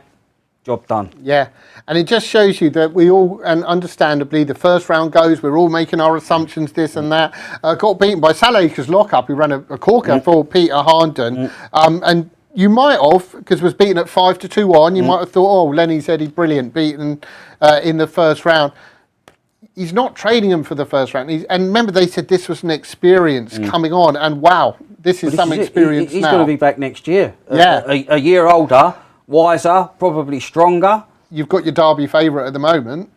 They'll start betting on it straight away, won't they? I mean, they'll go. This was a race where, as soon as the boxes opened, you knew your fate. Really, you did. Within the first 5 or 6 yards, you knew your fate, and they was there.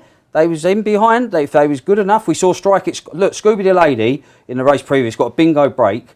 Strike It Sky has come from off the pace to beat Scooby the Lady. Yeah. They was there. They had their opportunity to pass Lenny's Eddie. He wasn't for passing. Brilliant. Absolutely wonderful derby. It has been, as Dave's understandably getting some reactions, and as soon as we get those, we'll pass them on to you, of course.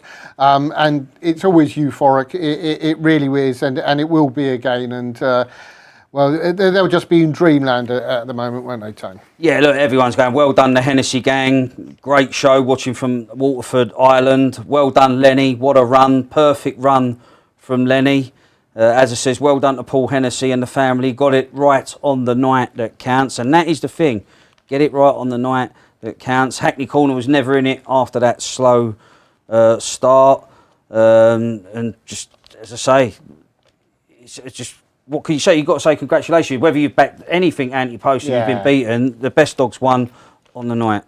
I'll be on. Well, I did. I backed De Niro, but you can't begrudge anyone. There is now. Listen, sometimes we can be so PO devils, but you've got to admit, anyone out there, Greyhound Racing was the winner throughout the whole derby. This has been a derby where, and of course, it always gets better as you get towards the final, but.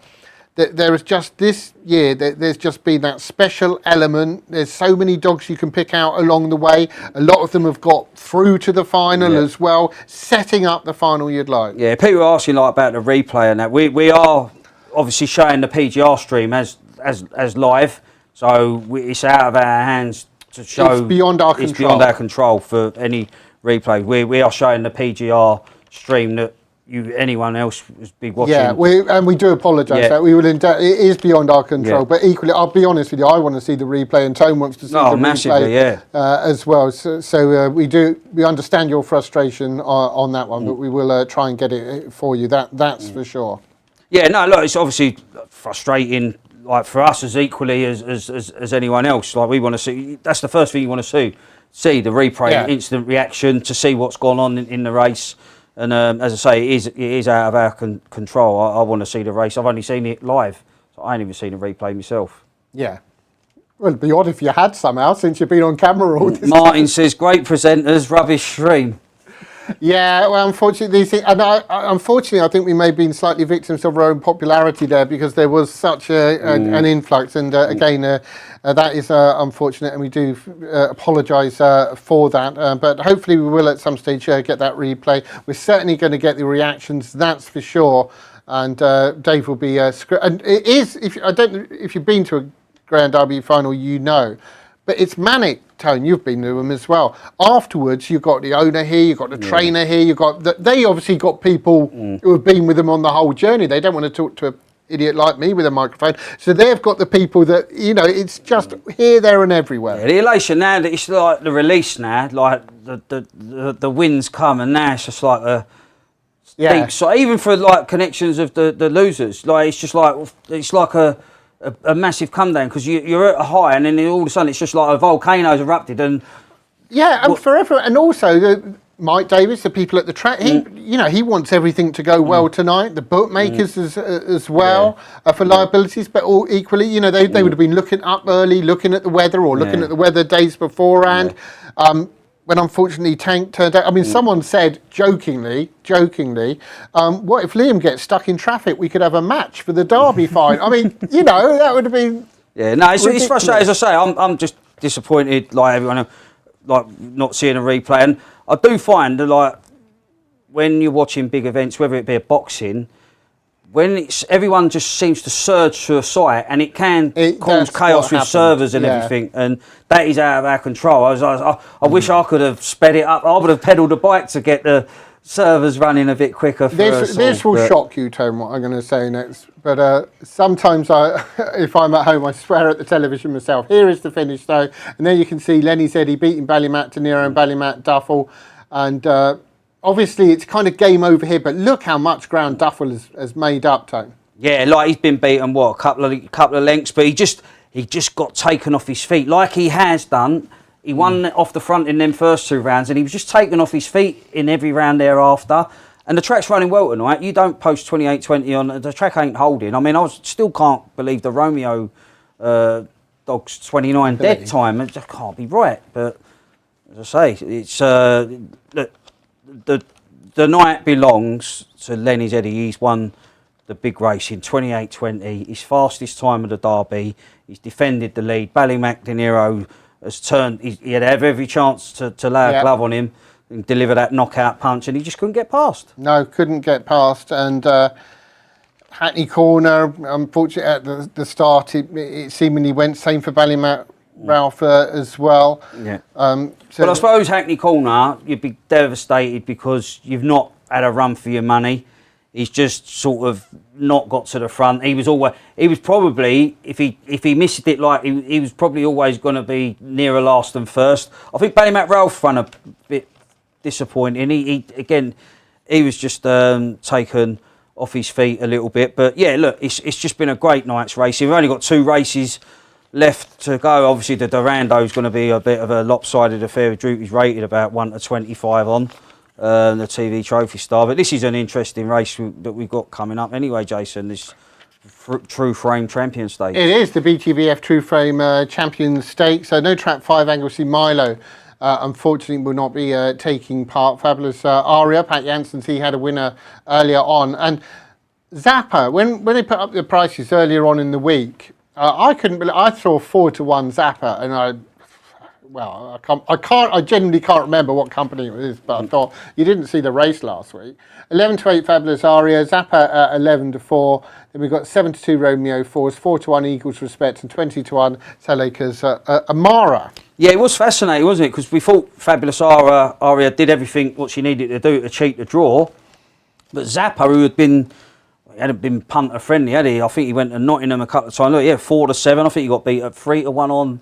Prior to that, he'd been burning a few fingers, but he got a lovely toe round, and it was the way he cruised past Fabulous Aria as though she was an average performer.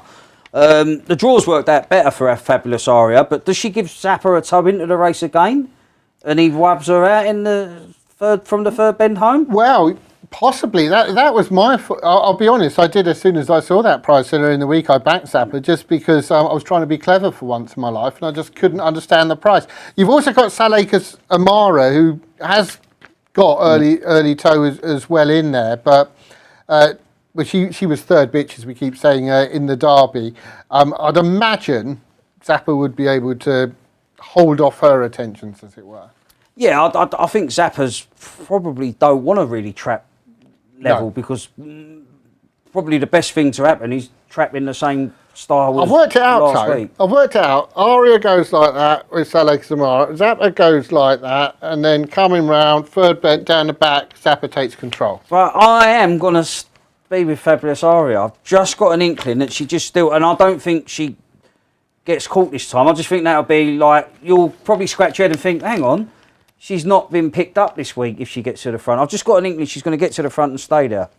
Angie Kibble, Eagles Respect will be staying on. Yeah, Produce, obviously Swindon Produce stays, got some form over 6 bends as well. Romeo False used to be based at, started off his career at Towcester, enjoyed a bit of success at Sheffield.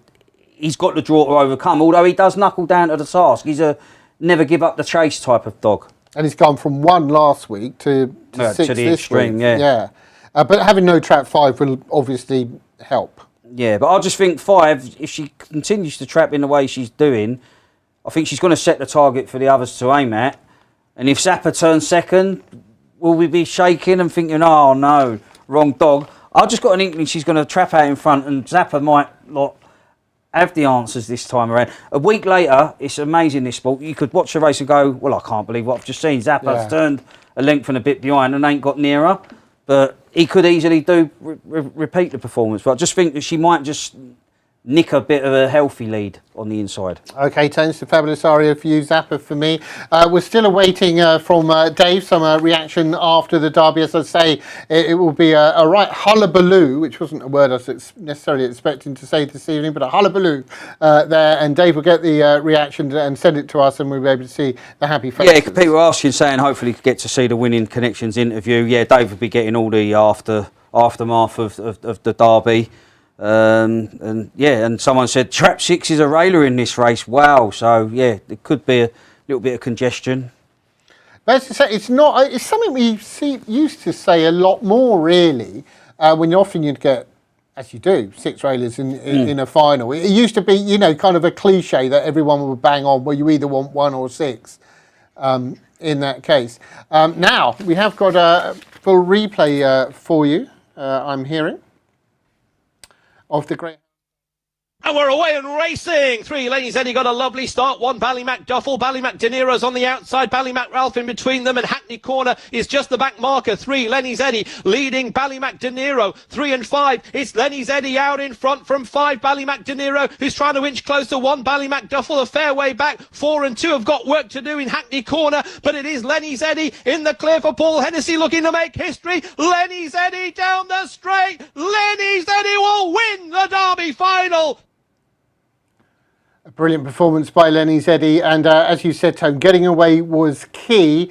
De Niro was in second, and then it was going to be these two to battle it out. Yeah, he's missed the break 5, hasn't he? He's tried to join 3 out of that second bend, but he always had that length and a bit on the pursuer, Ballymac De Niro, and straighten up for home. It's so difficult, 5 to pass on the outside, straighten up. He's not a dog that's flagging for the winning line. You've got 2 smart dogs in behind, long way back to the 4th and 5th in that race, but he did what he needed. It was the boxes, the start, lovely slick exit.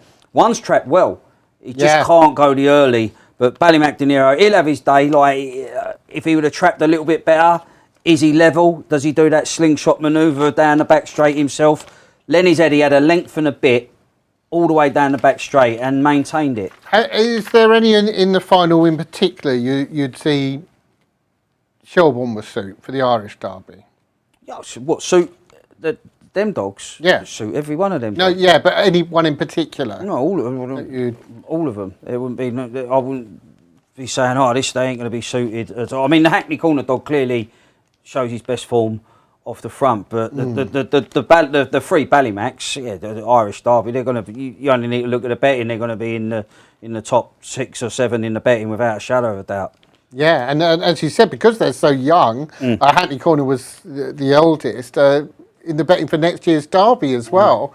They're obviously going to be prominent in that. Even the 2 Anadan dogs that we saw in the puppy race that finished 1st or 2nd, they're going to be like anti-post. No one's going to be laying 100 to 1, 66 to 1, them type of dogs. But it's too soon to be. It'd be the last thing I'd be doing, playing anti-post, like to be betting winning next year's Derby. Gosh, no. Now, obviously, we've enjoyed some great football tonight, some great sport tonight, but there's more great sport coming up over the next month or so, including the little matter of the World Cup. 12 host nations, it's all going on. It is, absolutely, and most of it takes place in the middle of the night as well. Exactly, Look, World Cups, doesn't matter. There's always problems with World Cups. There's too many teams, there's the heat, the hosts have got sort of issues politically. It happens just about every time. Yeah. And then when the World Cup's on, is there anything better from a sporting point of view? No. It's the best. It's not the best football teams necessarily, but it's the best football event that you can get. And even you, Ross, will be excited once we reach the knockout stages. Yeah, I mean, to me, I'm just annoyed. I am annoyed mostly about the kickoff times because there's nothing I like more than putting on the telly and going, oh, it's 5 o'clock. What match? Oh God, Jordan are playing. Fantastic. I'd love to watch this. Yeah, that Scotland game at 2 o'clock in the morning. Yeah, exactly. It's too much. On the flip side, I'm going to wake up every morning going, I've got an hour's worth of highlights to watch. Look, the punters will be up watching. Don't worry about that. It's still going to be the football traders. Let's have a moment for the football traders. Like if you think about NFL, one of the most popular sports in the UK at the moment. I mean, that takes place, 6 p.m. one game, and then you've got 9 p.m. 1:15, and people stay up mainly because they've got the TV to themselves at that time and haven't got to fight for Love Island or Coronation Street or whatever. So look, it's still going to be a great betting heat. We've got a load of coverage coming up in the Racing Post on the YouTube channel on Monday evening from 6 p.m. Got myself, professional punter Nick Goff, and presenter Warren Ashurst going through all the groups, outright selections, top goal scorer, any other angles that we like. And then on Tuesday, I've even got this out of the bin, so I can hold it up just in time. Washed your hands it's off. the Racing Post pull out for the World Cup. 80 pages we will have. First off, Mark, why did you print that out on a piece of paper? And secondly, then why did you throw it away? Because we used it for another teaser, and then somebody just said in the green room there, get it back out of the bin. So look, it's 80 pages in Tuesday's Racing Post. Team by team guides, 1 page for every team from Algeria to Uzbekistan. Okay, right. So, and again, I was going to say dark horses, but it can't be Turkey again. It can be Turkey again, of course it can. Everybody mocks the kind of Turkey being dark horses. They've got a good side going to the US this year. There's no doubt about that. Goulet had a brilliant season for Real Madrid. They're in one of the softer groups alongside the co-hosts, US, and the US might do better than people expect as well. But I certainly couldn't put people off Turkey, although if you do back them, be prepared for the mockery that will come if they get knocked out early. Yeah, absolutely. Yeah. Should say as well, Lango is the man who tipped PSG to win the Champions League at 10-1. That is value. He's got it. Thank you, Robin. And that was a wonderful outcome as well. I'm sure a lot of our viewers will agree. As a Chelsea fan, Arsenal should never win a Champions League. Yeah. Robbie, so he's got you've got England fans, you've got Arsenal fans now laying into you as well. So Robbie's really rolling in the enemies. I'll stay quiet on the Arsenal front. The PSG winnings will be going onto the outright market on who? I like Portugal outright. I think their midfield is fantastic. Got João Neves and Vitinha, who were part of that PSG team.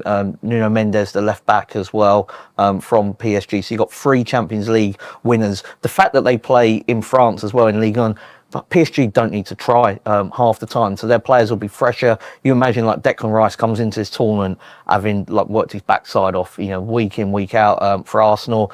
The Arsenal attackers will be fresh though, because they're well, yeah, they don't get much work, do they? Yeah. But you've got Bruno Fernandes, didn't play in Europe this season as well. Bernardo Silva, I think, looking for a new club. The one question mark I've got is Cristiano Ronaldo up Why is he front. playing now? But surely he's retired, right? No, we don't retire. Ronaldo will not be retired. Right. But last season's Nations League, he scored in the semi-final against Germany, scored in the final against Spain, and because of the heat, I don't think you're going to need to press in this tournament. So it's not like you're going to be carrying a player, because I don't think anybody will be playing like that.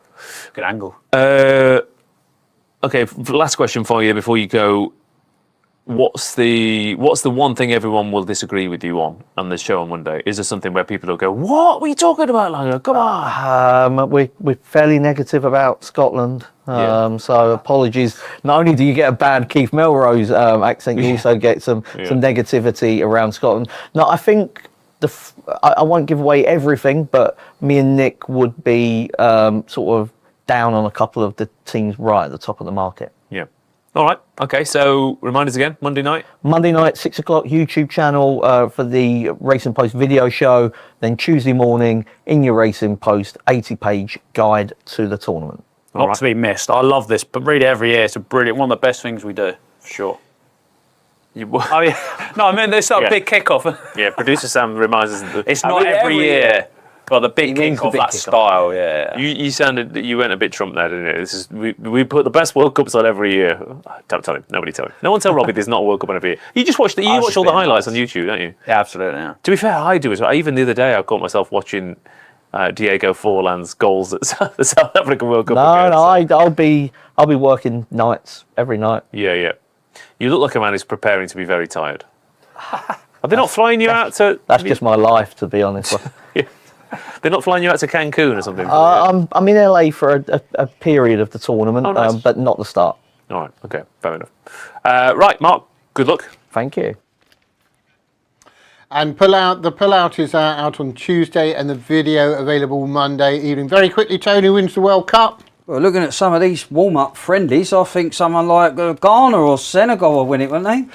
Well, I could name a couple who I don't think will be winning it. Can't beat blooming New Zealand. But anyway, we won't get into that. We've got one more race to come. We are going to be getting some reaction from Dave very, very soon indeed. After, of course, the Star Sports and Orchestrate English Greyhound Derby final. So looking forward to that very much. And the happy connections of Lenny's Eddie. Yeah, they give us sufficient gap, obviously, because it's like gives a chance for connections to like celebrate. It's not like the Oscars where they start playing the music for everyone to get off the podium. You've had your time limit. We should mention, I know you have mentioned it already, but the Durando Droopy's rated is literally going to be about 16 to 1 on. So yeah, he said we'll be going off air by the time that finishes. Droopy's rated. I mean, look, it's a dead rubber as a punting side. I mean, infield Fifi would probably be a banker forecast material, but she ran so poor in that TV trophy final. But I think some of the others, I might be owned by some of the others completing, and that's no disrespect. It is one of the most lopsided Durando marathons I've seen in a long while, and it's a shame because the winner's good, Droopy's rated, and this is what tends to happen with a marathon scene. You get something come along looks like a Luke Litter of the marathon scene, and then you can't find races for them. But it didn't look like that, did it? You know, what I mean is just briefly, we had Monge's Wild, we had Droopy's rated as well coming sometimes through. You get punished for how good you can be at a certain level.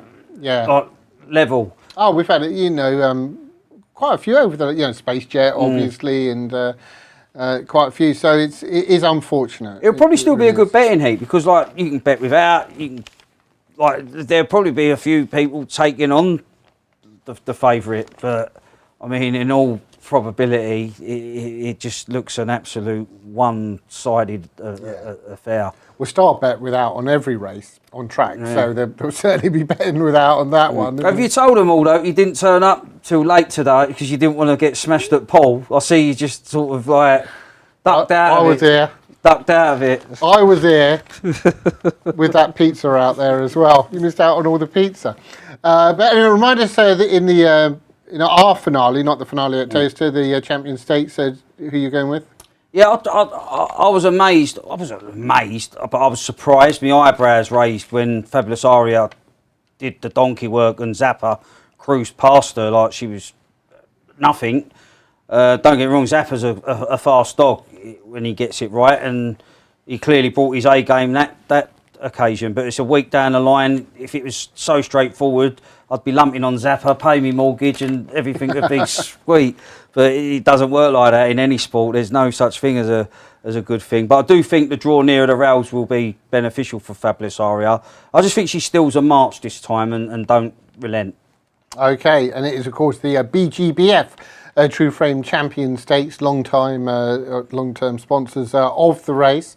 And what a great job they do as well, and highlighting British breeding as well. Now, generally, the race after the Derby goes off a bit late. I don't know if that's going to be the case. We're waiting to see if we can get pictures. They might endeavour to... I mean, there was a decent gap, wasn't there, Tone, in between with the Derby. Mind you, the Derby went off a bit late, so... Yeah, they put it back a few minutes. It's just a shame. Like, there's loads of people saying about they really enjoyed the show, the buffering, just a shame for the big race. But since then, like I've watched every race, and it's been smooth as silk. Yeah. It's just the amount of people that have surged to the site. I mean, it's crazy, really. You think like they should cater any site. It's like tickets when people are trying to buy tickets.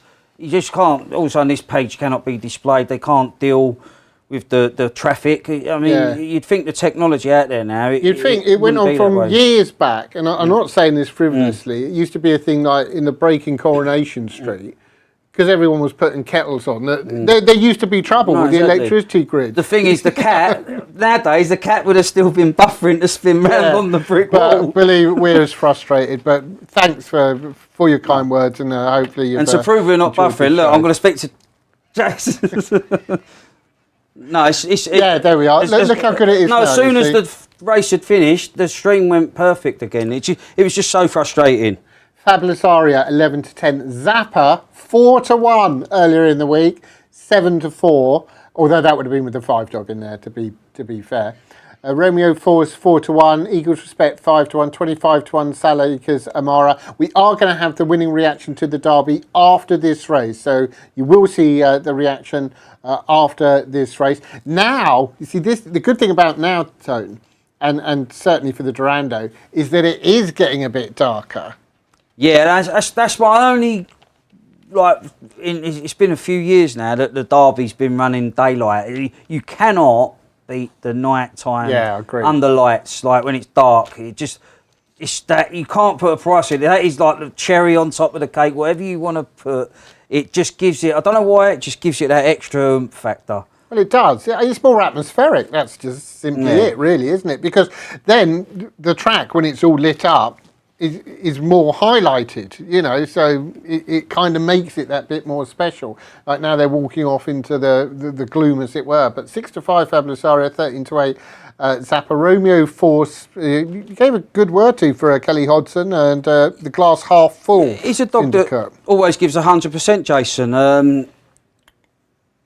He can show a bit more pizzazz in the early stages. He's not flat-footed at the boxes. But this is a venue that he started off his career, Romeo Force. Obviously, the different contours of Towcester. So, but he applied his trade well at Sheffield for Kelly Hodgson. Who knows? He's been drawn bang on the rails. He might get a start being drawn out wide. Yeah, and well, obviously we had it earlier on, didn't we, with the Romeo ability? So Colby's been on since 2-1 forecast. Trap 1 easy for Alexander, and 6-1-4 Tricast. Like it. Well done. And because of the non-runner, you can have the Tricast, because you can't normally on a 5-runner race, but when it's non-runner, you can.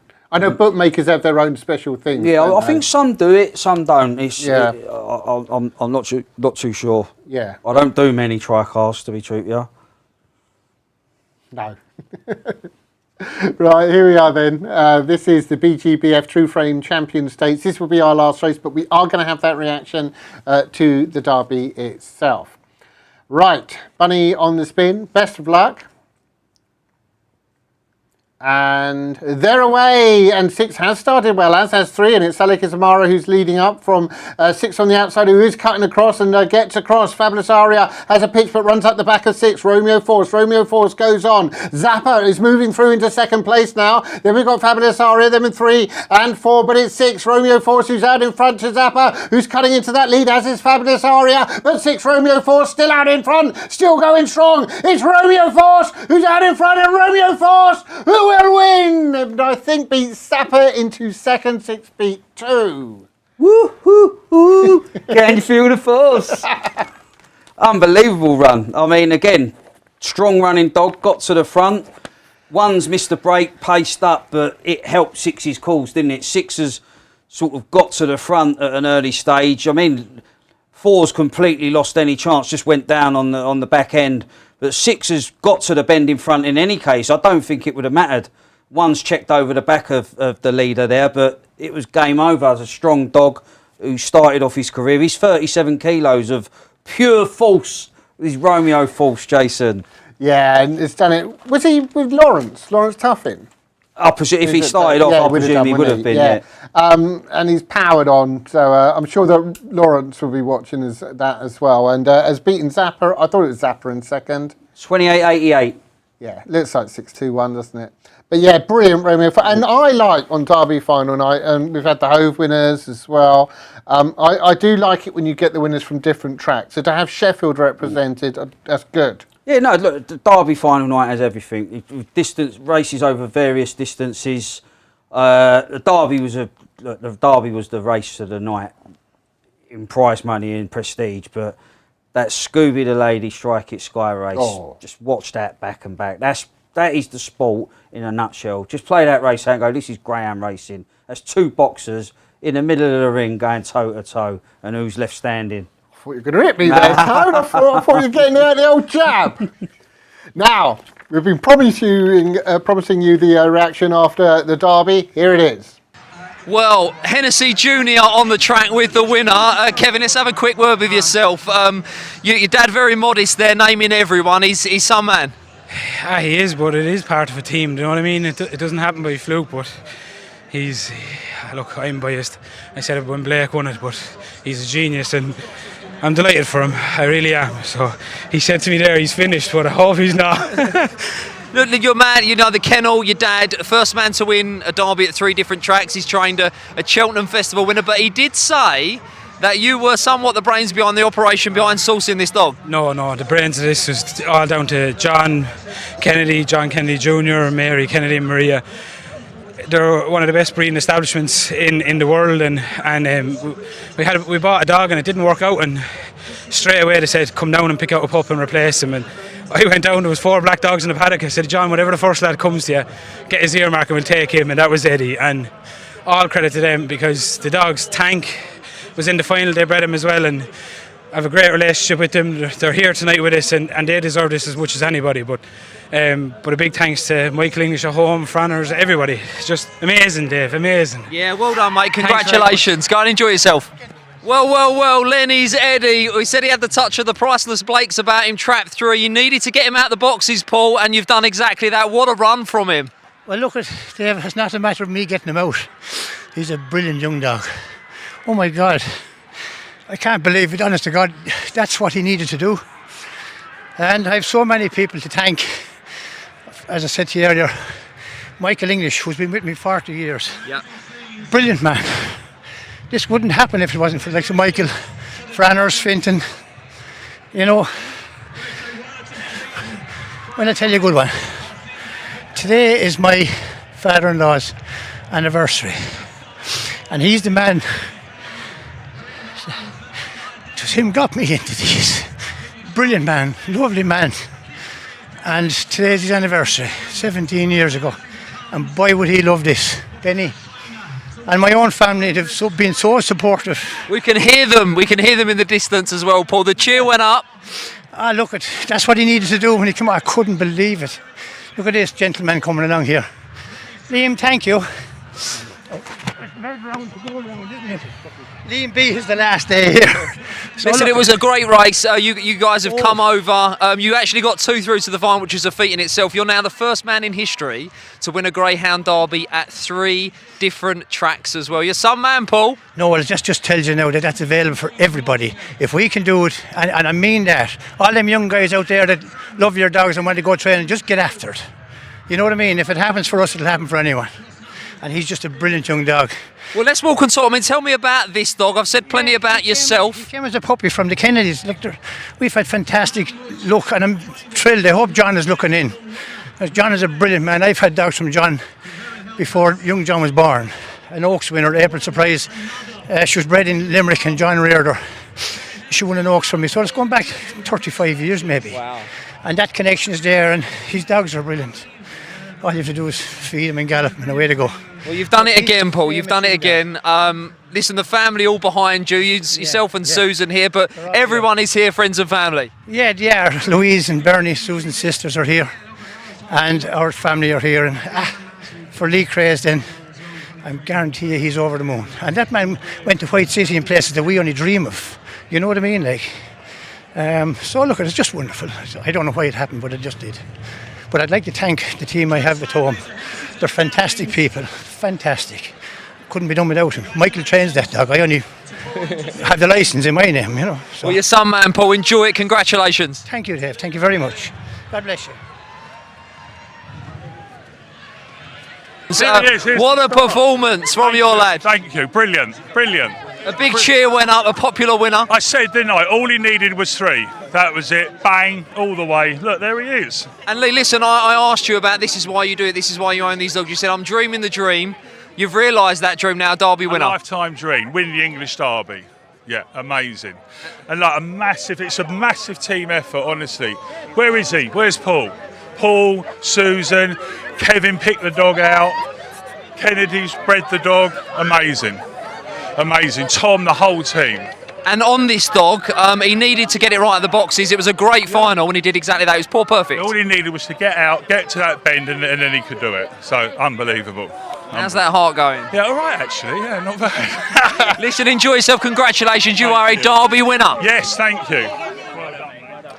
Lovely to see the reactions from Lee, Paul and Kevin there. And that is what it's all about. And how classy was that of Liam to go up to Paul and embrace him? Yeah, well, it was Nottingham, wasn't it? I remember the Nottingham battle, and it was like the lead went up in the air. It was brilliant. Like that's moments like that you can't ever forget. And yeah, look, you've got to be magnanimous in success and defeat, and they've known each other for years as well. They've traded blows in big races in Ireland and that, and it's just, as I say, whoever won was going to get. That's the beauty of this sport. It's very respectful, and like they've got the result on the night. It was a great performance. Got him out of the boxes. Job done. Job done indeed, Tone. Huge thanks to you. Pleasure. It's just great to see you watch the racing. It is, to see quality racing, you cannot beat it. And that's it, that's the end of our Derby coverage. I do hope that you enjoyed it. The racing was simply wonderful. Huge thanks to Dave. The work he's put in tonight and previously has just been incredible. The guys out the back, they've done great stuff, particularly, and I do have to praise them for this, in buying that pizza earlier on. But biggest thanks, as ever, that goes to you. We'll see you next time.